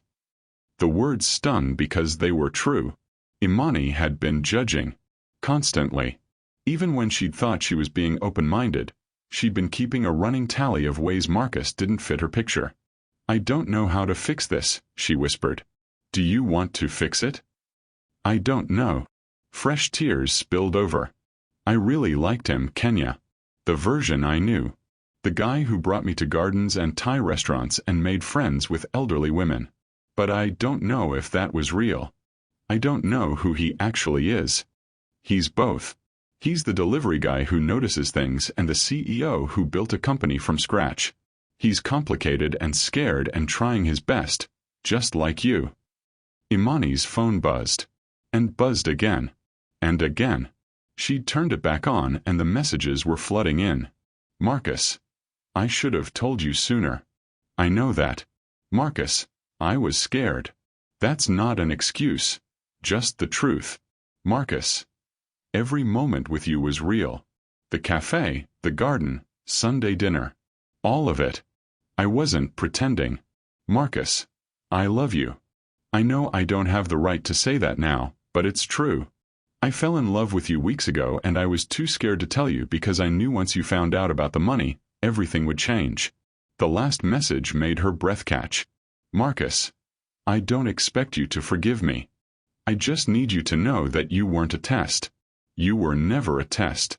You were the first person in 10 years who made me want to be honest. I just didn't know how. Kenya read over her shoulder. Oh, he really stepped in it. He loves me. The words felt foreign in her mouth. Apparently. And I. She stopped, pressed her hands to her face. Oh God. I think I love him too. Yeah, honey. I know. But he lied. By omission, but still. He did. And you judged him before giving him a real chance. You both messed up. Kenya squeezed her hand. Question is, do you want to work through it or walk away? Imani stared at her phone. At the messages that kept coming. Marcus pouring out his heart in fragmented texts because he couldn't say it to her face. Marcus, I still drive routes because it reminds me why I started. Because I meet people like Mrs. Chen and the nursing home residents. Because it keeps me grounded when everything else feels fake.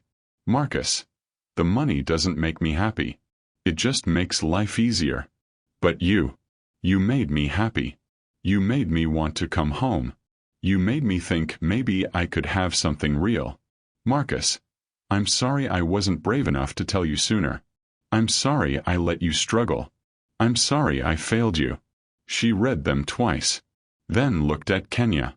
What do I do? Whatever your heart tells you. But do it soon. That man's sitting in his office typing essays instead of figuring out how to actually fix this.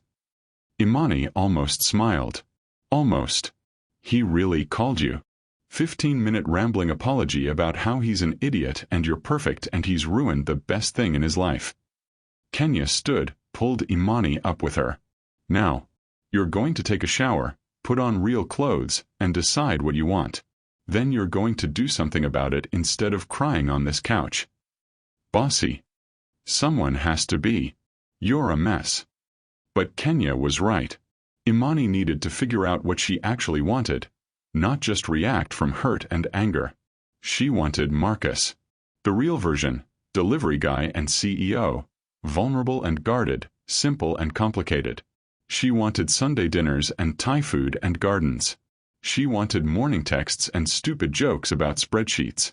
But she also wanted honesty. Real, scary, uncomfortable honesty. No more tests. No more games. No more holding back because fear felt safer than vulnerability. She showered, changed, pulled her hair into a ponytail, stared at herself in the mirror and made a decision. Then she grabbed her keys and drove back to Midtown. The security guard looked surprised when she walked in.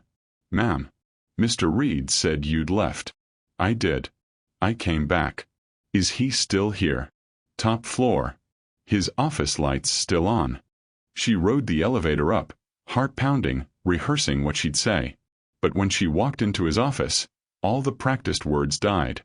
Marcus sat at his desk, head in his hands, looking utterly wrecked. Still in the uniform.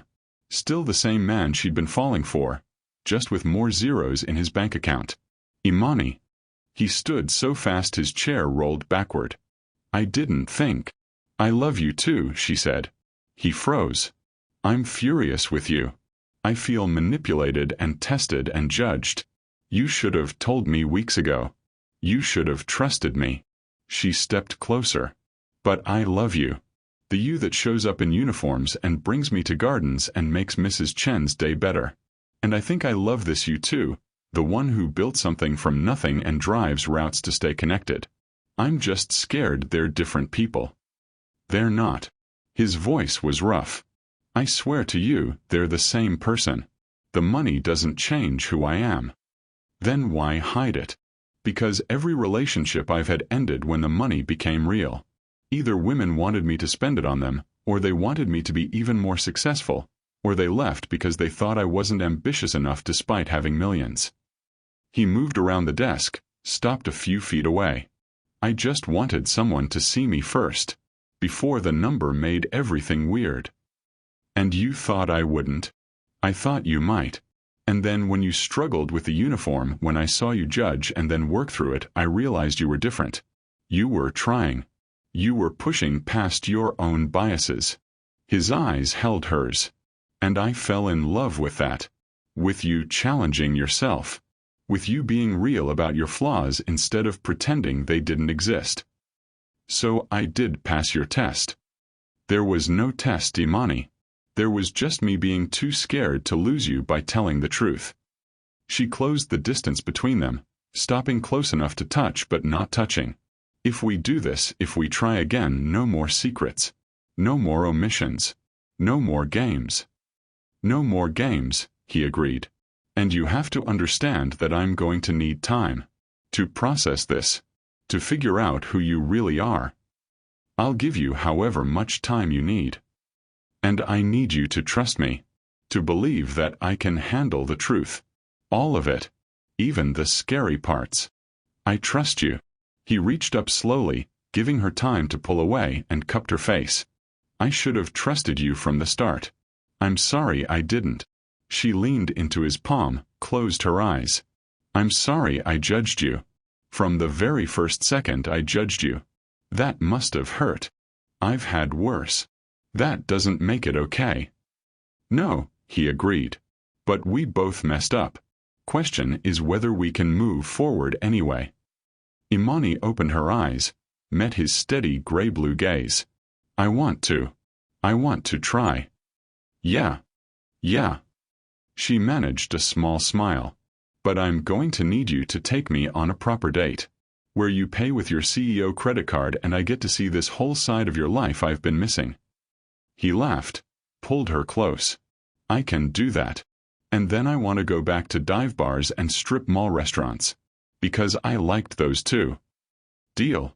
He kissed her then. Soft and sure and full of promise. She melted against him. Hands fisting in his uniform. Breathing in that familiar clean scent. When they pulled apart, both were smiling. One more thing, Imani said. Anything. Next Sunday dinner, you're telling my mama the truth. All of it. Marcus paled slightly. Your mama's going to kill me. Probably. But you'll live. She kissed him again. And she'll like you anyway. Because she already saw the real you. The money's just details. Details. He shook his head amused. 60 million in details. Give or take. They stood there in his office, foreheads pressed together, and for the first time since the cafe, Imani felt like they were finally on solid ground. Messy, complicated, imperfect ground, but real. And real was enough. The thing about revelations was that they didn't fix everything. They just changed what you were dealing with. Imani learned this over the next 2 weeks as she tried to navigate her relationship with a man who was both exactly who she'd thought and nothing like she'd expected. Marcus took her to nice restaurants, the kind with tasting menus and wine pairings that cost more than her monthly car payment. He paid without flinching, tipped generously, knew the staff by name. This was his world too, and watching him navigate it felt surreal. Like seeing a different side of a painting she'd only viewed from one angle. But he also still showed up in the uniform. Still drove routes on Tuesdays and Thursdays. Still brought her Thai food and talked about Mrs. Chen's grandson's new job. The disconnect made her head spin. How do you just switch? She asked one night over dinner at a steakhouse where the cheapest entree was $60. What do you mean? This. She gestured around them. This place, this life. And then tomorrow you'll deliver packages to a nursing home. How do you reconcile those two things? Marcus cut his steak, considered. They're not two things. It's all the same thing. Just different expressions of it. The business exists because I believe in good service, reliability, treating people right. The routes exist because I need to stay connected to what that actually means. It's all one picture. But most CEOs don't. Most CEOs didn't start in the back of a truck. Most CEOs didn't build their company from the ground up. He met her eyes. I'm not most CEOs. She was starting to understand that. But understanding didn't make it easier. Her coworkers found out first. Shanice did what Shanice always did, Googled, and then came into Imani's office with her phone extended, displaying a business magazine profile of Marcus Reed, youngest self-made CEO in Atlanta's logistics industry. "This is your delivery guy." Shanice's voice held disbelief. "This Marcus Reed?" Imani's stomach dropped. "Yes. The one I said you were settling for? That's the one." "Oh my God." Shanice sank into a chair. "I feel like such an asshole." "You should." But also, Shanice looked up confused. "Why didn't you say anything? Why let everyone think he was just some driver?" "Because that's what he told me he was. And by the time I found out the truth, I was too angry to correct anyone." Word spread through the office like wildfire. By lunch, everyone knew. By the end of the day, her boss called her in. "Is it true you're dating Marcus Reed? The Global Courier's Marcus Reed?" "Yes." Her boss, Patricia, 50-something and sharp as glass, leaned back in her chair. "The same Marcus Reed whose company we're trying to land as a client for their annual corporate retreat?" Ice flooded Imani's veins. "What? We submitted a proposal last month. Big contract, 500 employees, week-long retreat, huge budget." Patricia's eyes gleamed. Having an inside connection could be very beneficial. "I'm not using my relationship to land clients." "I'm not asking you to. I'm just saying, it wouldn't hurt to mention our capabilities. Casually. In conversation." Imani stood. "No. Imani. No. My relationship with Marcus has nothing to do with work. I'm not going to compromise that by turning it into a business opportunity." She grabbed her bag. "And if the company expects me to, I'll need to reconsider my position here." She walked out, pulse hammering. Outside in the parking lot, she sat in her car and tried to catch her breath. This was what Marcus had been afraid of. People seeing dollar signs instead of a person. Opportunities instead of a relationship. Her phone rang. "Kenya. Girl, Twitter is going crazy. Someone posted a photo of you and Marcus from last weekend. The caption says, 'Delivery King's Mystery Woman.'" Oh God. There are think pieces. Actual think pieces about workplace romance and power dynamics and... Imani hung up. Opened Twitter against her better judgment. And there it was, a photo of them leaving a restaurant, Marcus's hand on the small of her back, her laughing at something he'd said. And underneath, hundreds of comments. "Must be nice dating a millionaire. Gold digger alert. She definitely didn't know who he was at first, LMAO. Why do rich guys always date down?" That last one stung worst. Dating down. Like she was the charity case now. Like Marcus had chosen someone beneath him and everyone could see it.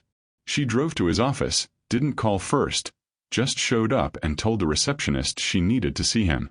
Waited in the lobby feeling like she was wearing someone else's skin. Marcus appeared within minutes. Concern etched across his face. "Hey. What's wrong? Can we talk? Somewhere private." He led her to his office, closed the door. She stood by the window, arms wrapped around herself, trying to find words. "My boss wants me to use our relationship to land your company as a client," she said finally. "People at work are treating me differently. I'm on Twitter. Strangers are calling me a gold digger." She turned to face him. "This is what you were afraid of, isn't it?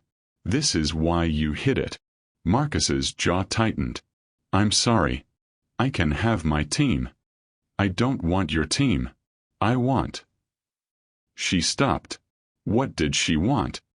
"I want to go back to 2 weeks ago when things were simple. When you were just Marcus and I was just Imani and we ate Thai food and nobody cared." "Imani. But we can't, can we? Because now everyone knows. And they're all watching. And I feel like I'm under a microscope getting judged for every single thing." He crossed to her, took her hands. "Then we ignore them. We live our lives and let people think whatever they want. That's easy for you to say. You're used to this. It's never easy. But I learned a long time ago that I can't control what people think. I can only control what I do. He squeezed her hands. And what I want to do is be with you. However that looks. Whatever people say. What if I can't handle it? The words came out small. What if I'm not strong enough for this? Then I'll be strong enough for both of us until you are. She wanted to believe that. Wanted to lean into his certainty. But fear sat cold in her chest. Sunday dinner became a production. Her mama had invited not just the usual family but extended cousins, church friends, and neighbors who just happened to stop by. Everyone wanted to meet the famous Marcus Reed. Imani watched him navigate it with the same grace he brought to everything.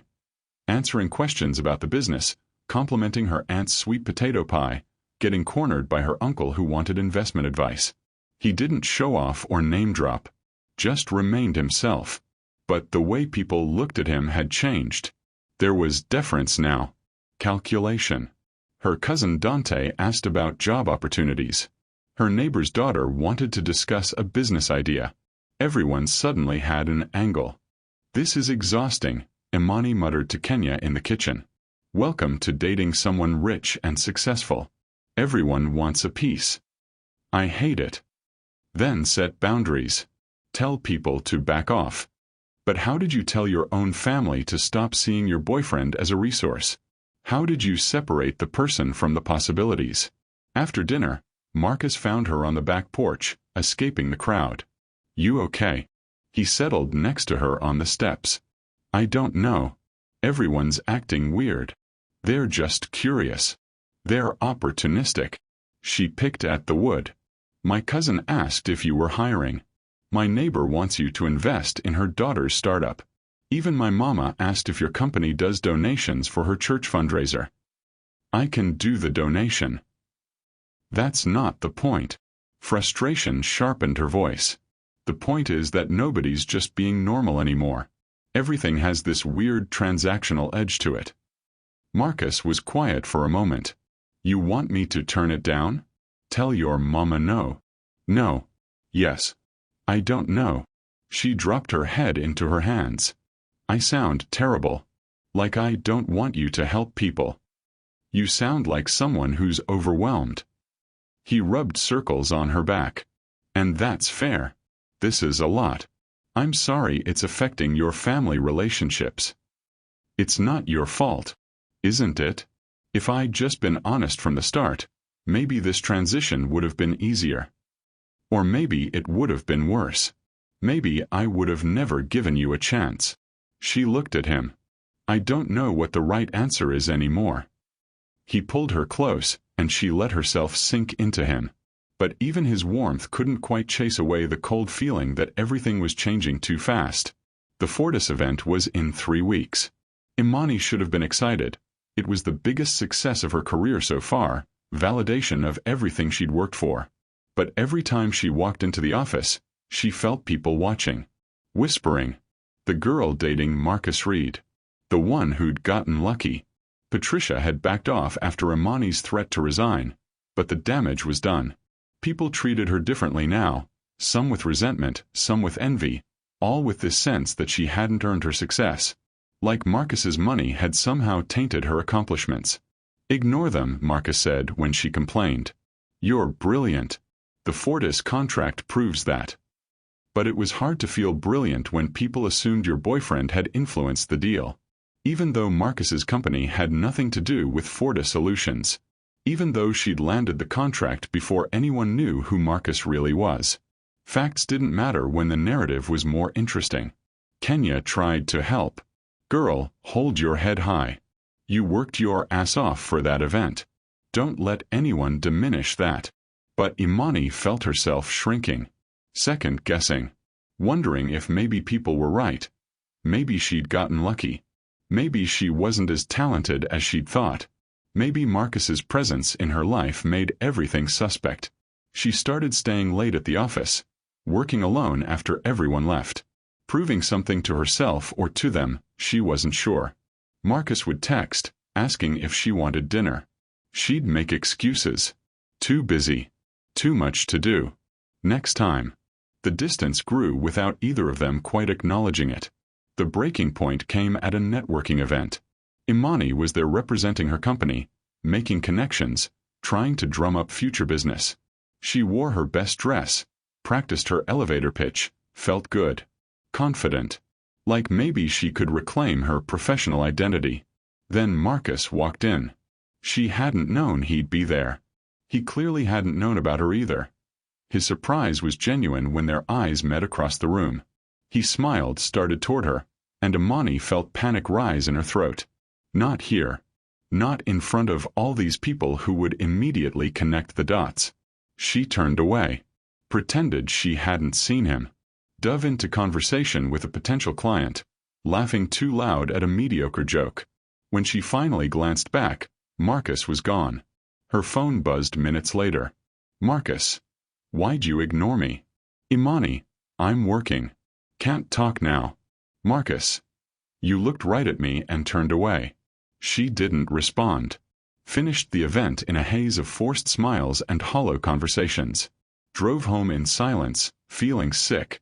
Marcus was waiting outside her apartment, leaning against his truck, the delivery truck tonight, not the nice car he sometimes drove. Still in uniform even though it was 8 p.m. You ran a route today? She asked instead of greeting him. Yeah. Needed to clear my head. He pushed off the truck. Why'd you ignore me tonight? I wasn't ignoring you. I was working. Imani. Don't lie. Fine. Anger flared hot. I didn't want people to see us together. I didn't want them connecting the dots and making assumptions about why I was there or who I knew or what advantages I had. I wanted one night where I was just me, just Imani Jackson the event planner, not Marcus Reed's girlfriend. The words hung between them like broken glass. Marcus's expression went carefully blank. I see. No, you don't. I do. You're ashamed of me. Of us. That's not. What would you call it? His voice stayed level, but she could see hurt bleeding through. You pretended you didn't know me. In a room full of professionals, you looked at me and turned away. Because being with you has made everything complicated. The words burst out louder than she intended. Because I can't have a conversation without someone asking about you. Because my boss wants me to leverage our relationship. Because people think I don't deserve my success. Because everywhere I go I'm not Imani anymore. I'm your girlfriend. The girl who got lucky. So this is my fault. I didn't say that. You didn't have to. He stepped back. I told you from the beginning what this would be like. I warned you people would judge. You said you could handle it. I thought I could. But you can't. It wasn't a question. You can't handle people knowing. Can't handle being associated with me in professional settings. Can't handle that my money makes you uncomfortable. That's not fair. Neither is being treated like I'm some embarrassing secret. His voice finally cracked. I've spent my whole adult life being judged. Too ambitious, not ambitious enough, too successful, not successful in the right ways. And I thought with you finally, I'd found someone who saw past all that. Who liked me for me, not despite the money or because of it. I do like you. But you're ashamed to be seen with me. You ignore me at events. You cancel dinners. You've been pulling away for 2 weeks and pretending everything's fine. She opened her mouth. Closed it. Because he was right. Imani. He said her name so gently it hurt. I love you. But I can't be with someone who treats me like a problem to be managed. Who hides our relationship when it's convenient. I'm not hiding. You are. You're scared of what people think. And I get it, I do. But I've lived my whole life with people thinking things about me. I can't do this, he gestured between them. If you're going to let them win. Tears burned hot behind her eyes. So what are you saying? I'm saying maybe we need space. Time for you to figure out if this is what you actually want or if you're just trying to prove something to yourself. Marcus. I'm not breaking up with you. I need you to be sure. Really sure. Because I can't keep fighting for both of us. He kissed her forehead, soft and sad, then climbed into his truck and drove away. Imani stood in the parking lot, tears streaming down her face, and felt like everything was falling apart. She called Kenya from her bathroom floor at midnight, makeup smeared, voice wrecked from crying. "He's right," she said when Kenya answered. "About all of it. I've been ashamed. I've been hiding. I've been letting other people's opinions matter more than what I actually want." "What do you want?" "Him. I want him." The words came out broken. "But I'm so scared, Kenya. I'm scared of being judged. Scared of being seen as a gold digger or someone who doesn't deserve success. Scared that people are right and I really did just get lucky." "Babe, listen to me." Kenya's voice went firm. "You are talented as hell. You landed Fortis before anyone knew about Marcus. You've been busting your ass since college building your career. Nobody handed you anything. And anyone who thinks otherwise is projecting their own insecurities. But, no buts. Marcus's money doesn't make you less capable. It doesn't diminish your accomplishments. The only person who can do that is you." Imani pressed her forehead to her knees. "I messed up. I really messed up. Then fix it. Figure out what you want and go get it." After they hung up, Imani stayed on the bathroom floor, letting the cold tile clear her head. She'd been so focused on protecting herself, from judgment, from failure, from vulnerability, that she'd pushed away the one person who actually saw her. Marcus had been right about everything. She'd been ashamed. Scared. Letting other people's voices drown out her own. But more than that, she'd been unfair. Had made him carry the weight of her fears instead of doing the work to overcome them herself. She pulled herself up, washed her face and stared at her reflection. Red-rimmed eyes. Smudged mascara. Heartbroken. But also determined. She couldn't control what people thought. But she could control what she did next. And what she needed to do was fight. Not against Marcus, but for him. For them. For the relationship that had challenged every assumption she'd ever held about worth and success and what actually mattered. She picked up her phone. "Imani, you're right. About everything. I've been scared and ashamed and I let other people's opinions matter more than you. More than us. I'm sorry. Imani, I don't need space. I need you. I need to do better. I need to be braver. Imani, I love you. And I'm done hiding that." She hit send before she could second guess. Then waited, phone clutched in her hands, hoping she hadn't ruined everything beyond repair. The response took 5 minutes. The longest 5 minutes of her life. "Marcus, I love you too. But I need to see change. Not just words. Imani, I know. I'll show you. I promise. Marcus, okay. Let's talk tomorrow. When we're both calmer. Imani. Tomorrow. Thank you for not giving up on me. Marcus. I'm not giving up. I'm just asking you to show up." She read the message 3 times, feeling it settle in her bones like a challenge and a promise. Show up. Be brave. Fight for what mattered. She could do that. She would do that. Starting tomorrow. Imani showed up at Marcus's apartment at 7 a.m. with coffee and cornbread from her mama's kitchen. He answered the door in sweatpants and a t-shirt, hair messy from sleep, eyes wary. "Morning," she said. "Can I come in?" He stepped aside. She walked to the living room, set down the food, then turned to face him. "I'm not good at this. At being vulnerable. At letting people see me struggle." The words came hard but necessary. "My whole life I've had to prove I belong. That I'm smart enough, capable enough, worth taking seriously.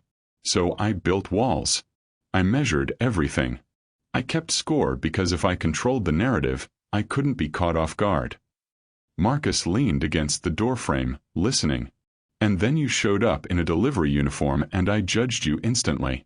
Because you didn't fit my picture. And when I realized I'd been wrong, when I started falling for you, it scared me. Because you were unpredictable. You didn't fit in the spreadsheet." A ghost of a smile touched his mouth at that. "Then I found out about the money and everything got complicated. Not because of the money itself, but because suddenly everyone had opinions. Everyone was watching. And I panicked. I let their voices become louder than yours. Louder than mine. She took a breath. Last night at that event, I saw you and I was scared. Scared of what people would think. Scared of being defined by who I'm with instead of who I am. So I turned away. And that was wrong. That was me choosing fear over you. Imani. I'm not done. She stepped closer. You were right. I have been ashamed. Not of you, never of you.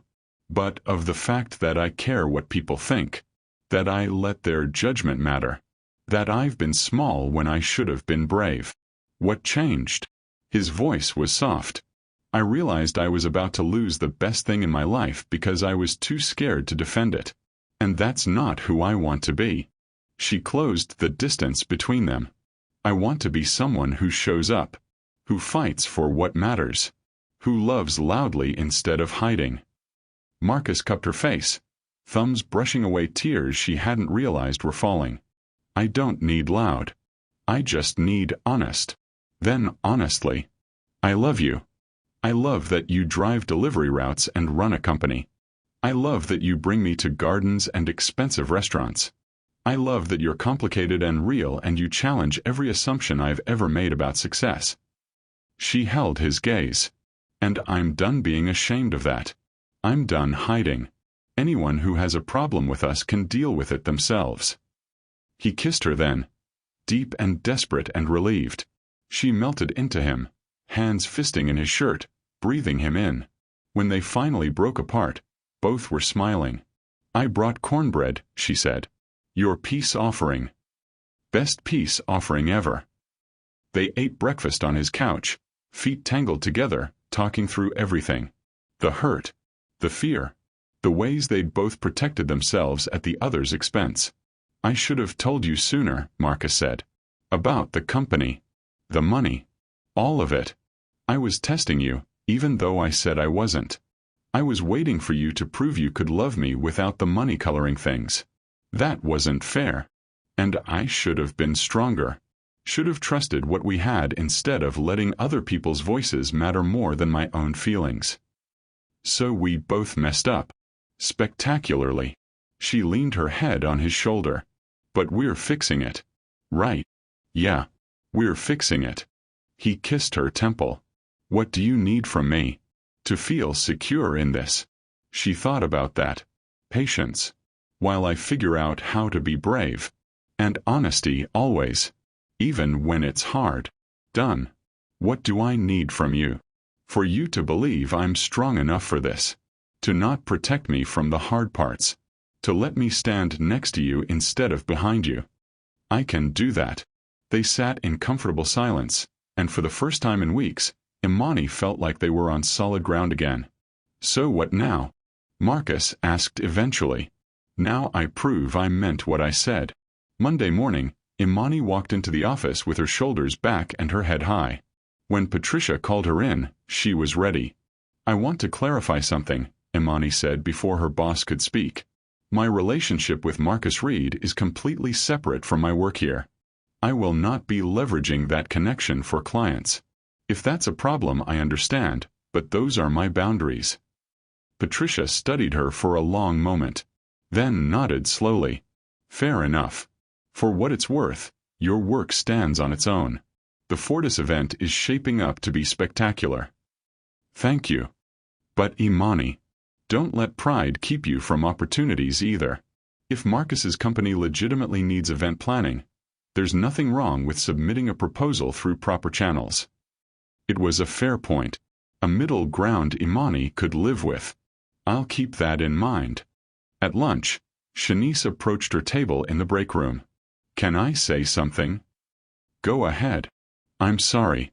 For the comments I made about Marcus. About you dating down. That was shitty and judgmental and none of my business. Shanice sat down. You were right. His job doesn't define his worth. And honestly, the way he looks at you? That man is gone. Like completely smitten. You're lucky. I know. Thank you for saying that. Also, I Googled him more thoroughly. He's done a lot of good stuff. Sponsors scholarships for kids who want to go into business. Donated to rebuild after that warehouse fire last year. Pays his employees really well. He seems like a genuinely good person. He is. Then hold on to him. And don't let anyone make you feel bad about it. Imani smiled. I'm working on that. That night, Marcus picked her up for dinner. At the Thai restaurant. Not a fancy place. Just Niren's strip mall spot where they'd had their second date. I thought we were doing the expensive restaurant thing, Imani said. We can do that tomorrow. Tonight, I wanted to come back here. To where things felt simple. He held her hand across the table. Is that okay? It's perfect. Niren beamed when she saw them together. You fight, you make up. This is good. Love is supposed to have fight and make up. We're working on the not fighting part, Marcus said. Boring. Fight keeps things interesting. But she patted Imani's hand affectionately before heading back to the kitchen. They ordered their favorites. Fell into easy conversation. And Imani realized this was what she'd been missing. The simplicity. The realness. The version of them that existed outside of money and judgment and other people's opinions. I'm going to Sunday dinner this week, Marcus said. And I'm bringing my tax returns. Imani choked on her water. What? Your mama deserves the truth. Full disclosure. She's going to have questions, and I'd rather answer them honestly than have her find out from someone else. She's going to interrogate you. I know. I'm prepared. He squeezed her hand. Besides, I'm done hiding. If you're being brave, I can be brave too. You're insane. Maybe. But I love your family. And I want them to know exactly who I am so there are no surprises down the road. The fact that he was thinking about down the road made Imani's heart skip. Sunday dinner was every bit the production Imani expected. Marcus showed up in khakis and a button-down. Not the uniform, not CEO formal, just himself. He brought flowers for her mama and wine for the table. Then, after grace and after plates were filled, he cleared his throat. Mrs. Jackson, I need to tell you something. The table went silent. Denise set down her fork, eyes sharp. Go on. When I first met Imani, I told her I worked delivery for Global Couriers. That's true. But it's not the whole truth. He took a breath. I own Global Couriers. I'm the CEO and founder. The company's worth about $60 million, and I'm personally worth a bit more than that. You could have heard a pin drop. Jamal spoke first. You own Global Couriers? The whole company? Yes, sir. And you let us all think you were just a driver? I am a driver. I run routes twice a week. But yes, I also run the company. Marcus looked at Denise. I should have been honest from the start. With everyone. I was scared of being judged for the wrong reasons, so I hid the truth. That was unfair to Imani and unfair to all of you. Denise's expression was unreadable. She looked at Imani. You knew about this? I found out a few weeks ago. And you didn't tell me? I was processing it myself, Mama. Trying to figure out what it meant. Denise turned back to Marcus. Why are you telling me now? Because I love your daughter. And if this relationship goes where I hope it goes, you deserve to know exactly who I am. Not the version I thought you wanted to see, but the truth. All of it. The silence stretched. Then Denise picked up her fork and took a bite of collard greens. Chewed thoughtfully. Swallowed. You still eat ham hocks in your greens? She asked. Marcus blinked at the subject change. Yes, ma'am. You still show up on time and help clear plates? Yes, ma'am. You still treat my daughter with respect and make her laugh? I try to, yes, ma'am. Denise nodded once. Then the money's just details. I already knew you were good people. The bank account doesn't change that. Relief flooded Marcus's face. Around the table, tension broke. Jamal laughed, shook his head. Man, you really had us going. I was over here thinking you were just some regular dude. I am just some regular dude. I just happen to own a company. That's not regular, bro. But the conversation moved on, questions about the business, how he'd started, what it was like running a company. Marcus answered honestly, didn't brag, stayed grounded. And Imani watched her family warm to this fuller version of him. After dinner, her mama pulled her aside in the kitchen. He's good people, Denise said quietly. Rich or poor, that boy's got a good heart. I know, Mama. You were scared. About the money. I was. And now I'm working on being brave enough to deserve him. Denise cupped her face. Baby girl, you deserve good things. You've always deserved good things. Don't let anyone, including yourself, tell you different. Tears pricked Imani's eyes. Thank you, Mama. Now go on back out there with your millionaire boyfriend and enjoy dessert. I made peach cobbler. The Fortis event arrived like a whirlwind. Imani had worked herself to exhaustion over the past 3 weeks, finalizing every detail.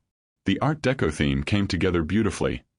Gold and navy, clean lines, interactive tech elements that felt both classic and modern. 300 attendees, 2 days of programming, countless moving pieces. Marcus came to the opening night, wearing a sharp navy suit that made Imani's breath catch. He didn't announce himself or draw attention, just stood in the back watching her work, pride evident on his face. When the VP of marketing pulled Imani aside to say, "This exceeded every expectation. You're a magician," she felt the validation sink in deep. Her accomplishment, her work, her success. Marcus found her during a break, pulled her into a quiet corner. You're incredible. You know that. I'm exhausted. You're incredible and exhausted. He kissed her forehead. I'm so proud of you.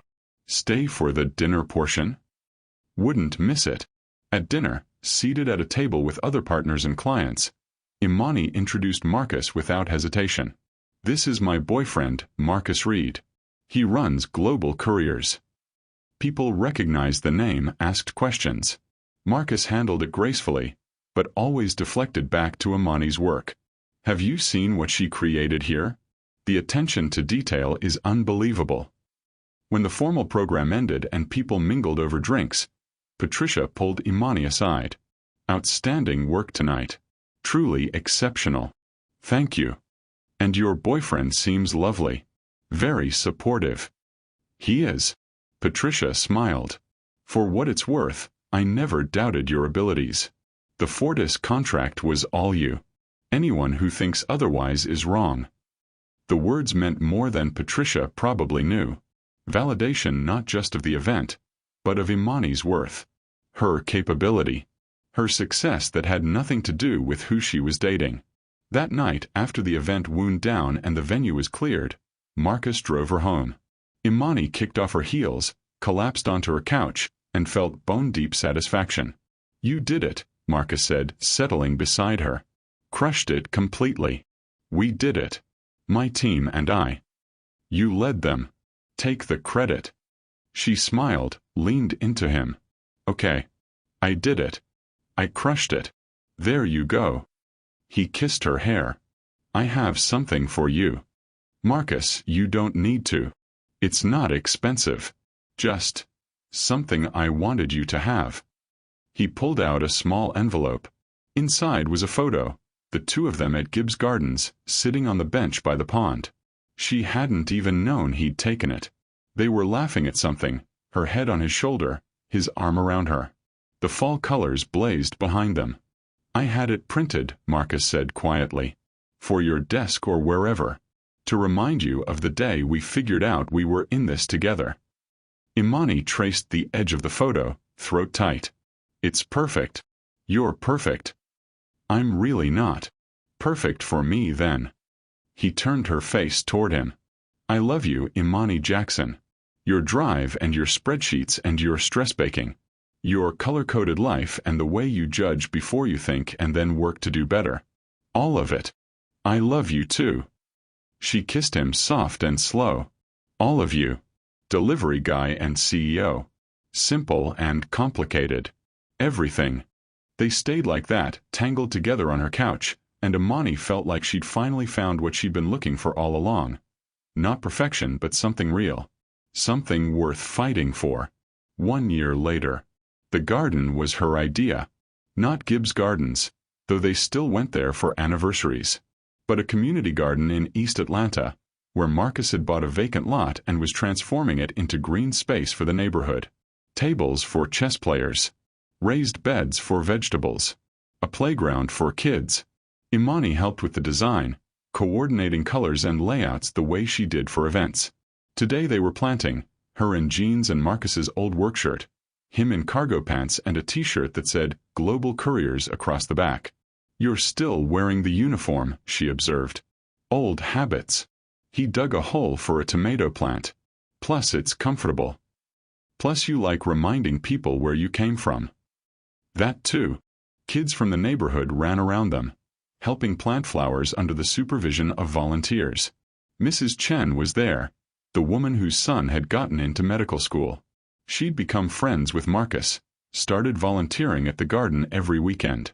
"You've created something good here," Imani said, surveying the space. "We created it. You designed half of it." "Fine. We created it." She bumped his shoulder. Team effort. Her phone buzzed. A text from her new boss. She'd left her old company 6 months ago to start her own event planning firm. Smaller client list. Full creative control. Better work-life balance. Client just confirmed. They want you for their annual gala. "This is huge." She showed Marcus. He grinned. "Congratulations, Ms. CEO." "Don't call me that." "Why not? You run a company now too." "A tiny company. With 3 employees. I started with 0 employees and 1 truck. Give it time." He kissed her dirt-smudged cheek. "You're going to build something amazing." She already had. Not just the business, but this life. This relationship. This version of herself that was braver and softer and more honest than she'd ever been before. Sunday dinner that evening was at Marcus's new house, a place in Decatur with enough space for everyone and a yard big enough for the kids to run wild. He'd bought it 6 months ago, had asked Imani what she thought of the floor plan before making an offer. "Does this mean you're moving in together?" Kenya had asked. "Not yet. But eventually." Imani had studied the plans, imagining their future there. "When we're ready." Now, watching Marcus man the grill while her brother argued football with his cousins and her mama directed traffic in the kitchen, Imani felt that future getting closer. Real and tangible and possible. "You look happy," Kenya said, appearing at her elbow with a glass of wine. "I am happy. Even with all the pressure of running your own business? The stress of being with Mr. Billionaire over there." "He's not a billionaire. Yet." Imani smiled. "And yeah, even with all that. Maybe because of all that. Look at you. All grown up and healthy and in love." Kenya clinked her glass. "I knew you two would be perfect together." "You were right. Don't let it go to your head." "Too late. My head is huge with how right I was." They laughed, and Imani thought about the cafe where this had all started. Her judgment dying with her smile. Marcus noticing, offering her an out. The way they'd both chosen to stay, to try, to push through their fears and assumptions and pride. It hadn't been easy. There were still moments when people judged, when the money made things complicated, when old insecurities surfaced. But they'd learned to talk through it. To be honest. To fight for each other instead of against their fears. Marcus caught her eye across the yard, smiled that smile that still made her breath catch. Mouthed "love you." She mouthed it back, then went to help him with the grill, slipping her hand into his back pocket. He pulled her close, kissed her temple. "What are you thinking about?" he asked. "How far we've come." Yeah. From that first date to this. All of it. She gestured around them. Family, friends, food, laughter. "It's good. It's really good." He turned her to face him. "And it's about to get better." "What do you mean?" He pulled a small box from his pocket, ring-sized, and Imani's heart stopped. "Marcus." Before you freak out, I'm not proposing. Yet. His smile was nervous, hopeful. But I wanted you to see this. The ring I'm planning to propose with. Eventually. When we're both ready. Because I am going to propose, Imani. Maybe in a month, maybe in 6 months, but it's coming. And I wanted you to know that. To be prepared. She stared at the box, hands shaking. Can I see it? He opened it. The ring was beautiful.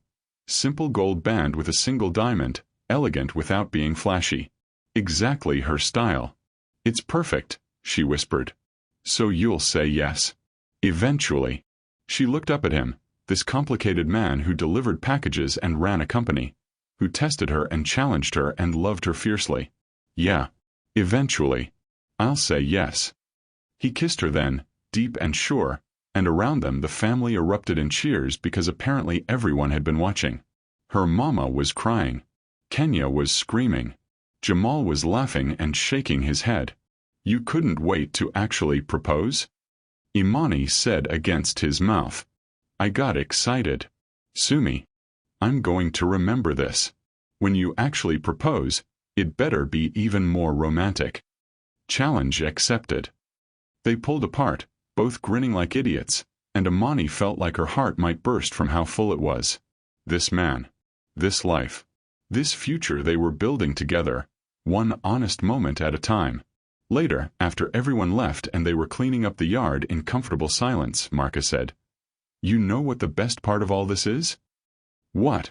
I get to keep wearing the uniform. She threw a dish towel at him. You're impossible. You love me anyway. I really do. She pulled him close, kissed him soft and slow. Uniform and all. Good. Because it's comfortable and I'm not giving it up. I wouldn't want you to. They stood in the fading light, holding each other, and Imani thought about the girl who'd judged a man by his uniform, who'd almost walked away because fear felt safer than vulnerability, who'd needed to learn that worth wasn't measured in dollars or titles, but in how you showed up, who you chose to be, how you loved. She'd learned. Slowly, messily, imperfectly. But she'd learned. And now she got to spend the rest of her life with the man who'd taught her. In a delivery uniform or a 3-piece suit, it didn't matter. He was hers. And she was his. And that was more than enough. Thank you for watching this story to the end.